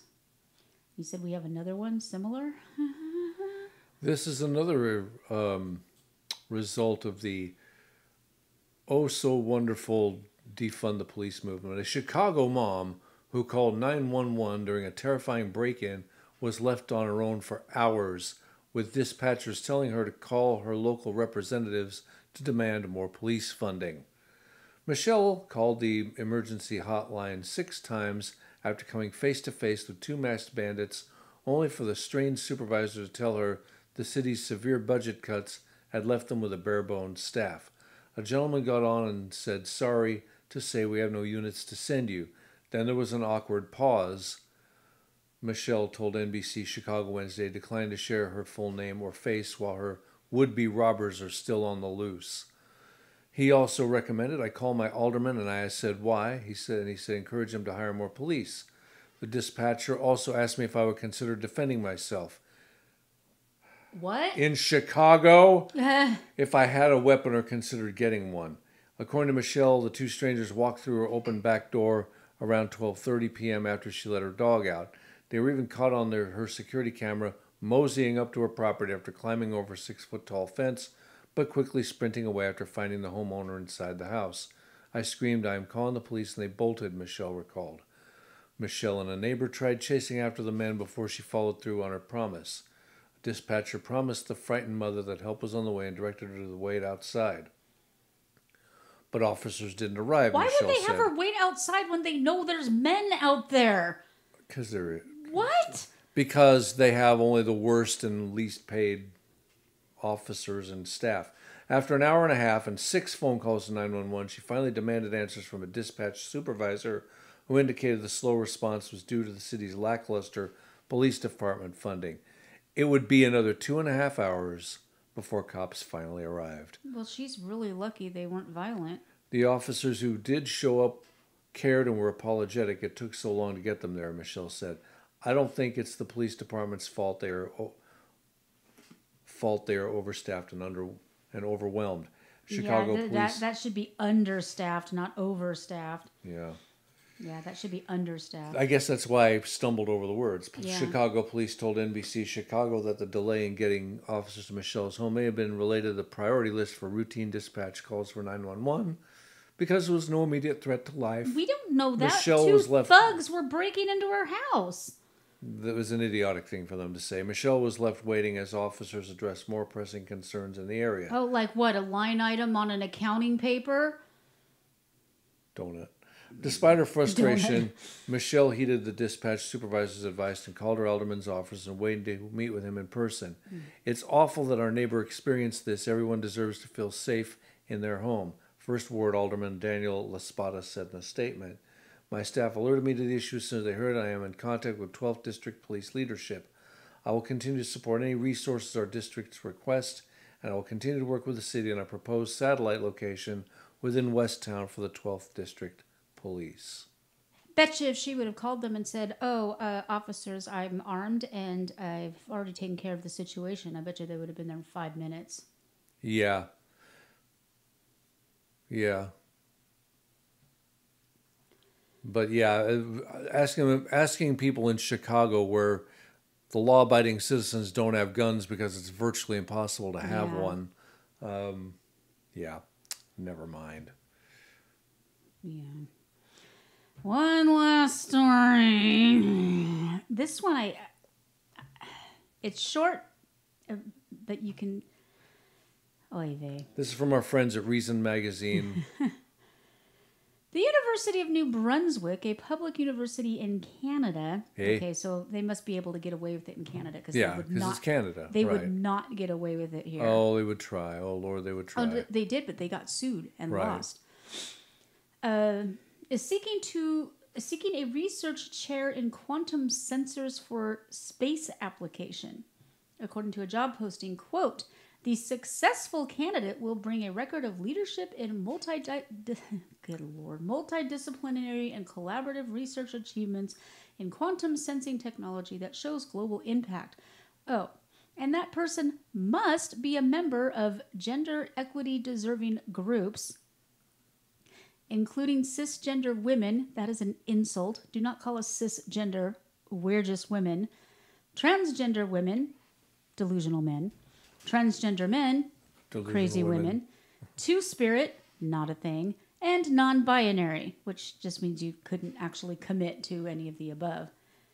And or not white.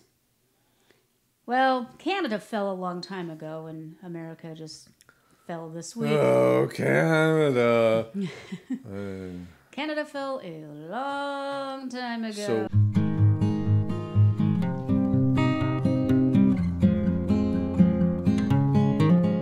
Here on Counterculture Wise, we may rant, we may rave, but most of all, we go against the current culture because we believe, to the core of our beings, that humans are good and the world is an amazing and beautiful place. At the beginning of our show, we give you news of the weird and wonderful, but that is just the tip of the magnificent iceberg that is our world.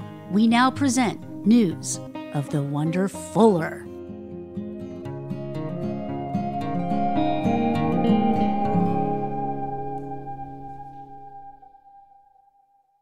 Today's Wonderfuller comes from Costa Mesa, California. In a heartwarming turn of events, a 75-year-old homeless woman named Linda has experienced a life-changing transformation thanks to the power of social media and the kindness of strangers. This remarkable journey began when popular TikToker Jimmy Darts shared a video of his encounter with Linda, who was living in a tent. In the viral video, Darts approached Linda and asked if she had anything for him to eat. Despite her own struggles, Linda's generosity shone through as she offered him food and even gave him extra. Touched by her kindness, Darts discovered that Linda was homeless. To show his gratitude, he surprised her with $1,000 on the spot. But the story didn't end there. Darts turned to his millions of followers on TikTok, sharing Linda's story and launching a GoFundMe campaign. The response was overwhelming. In a short period, more than $44,000 was raised to help Linda get back on her feet. Oh. Linda's life has since been completely transformed. My life has completely changed, she told KABC. There is nothing, hardly anything left from the old life. With the funds raised, Linda has secured a place to live in Costa Mesa and purchased a van, giving her a new sense of stability and mobility. Both Linda and Darts agree that a simple act of kindness can have a profound and lasting impact. And there's a video from ABC7 about this that you can watch on our website. Awesome. Awesome. All right, folks, we will have all videos and links to all of the articles that you saw, of course, on Counterculture Wise. It's been a wonderful evening sharing time with you. I'm trying to stay positive, but folks, do vote. Vote as if your life depends on it because it does. With that said, may you go forth in kindness and have an amazing week. On behalf of Frankie and the rest of the staff, have a great week, and we'll talk to you next week. And you do know what Frankie say. Relax. Relax and vote. Relax and vote. Bye, folks.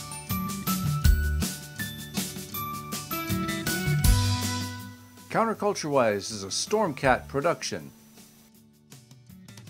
Thank you for joining our growing family of listeners. All links from the show are available on our website, counterculturewise.com. Find our archives on any of your favorite podcast hosts. We engage in satire, commentary, and generally laugh at the ridiculousness of our crumbling society. Our only medical or financial advice is to not follow any financial or medical advice given by podcasters. Our animations, interviews, holy crap segment, and other videos are put out on Bitchute and Rumble, and only in part on YouTube because they hate free speech. Our show is entirely funded by listeners like you. Visit our ever-expanding merch store or our Subscribe Star, where you can get outtakes, extra videos, and sneak peeks. If you would like to be a guest on our program, feel free to contact us via our website. Just click on the link at the top that says, "Be a guest on our show." For more fun and cat pics, please visit our Facebook, Twitter, or Instagram. For complaints about our show, please fill out the ID10T form on our website, and we will give it the attention it deserves. Meanwhile, no matter how cruel the world may be around you, always remember the importance of kindness. Be kind to each other, be kind to animals, and be kind to yourself. See you next week.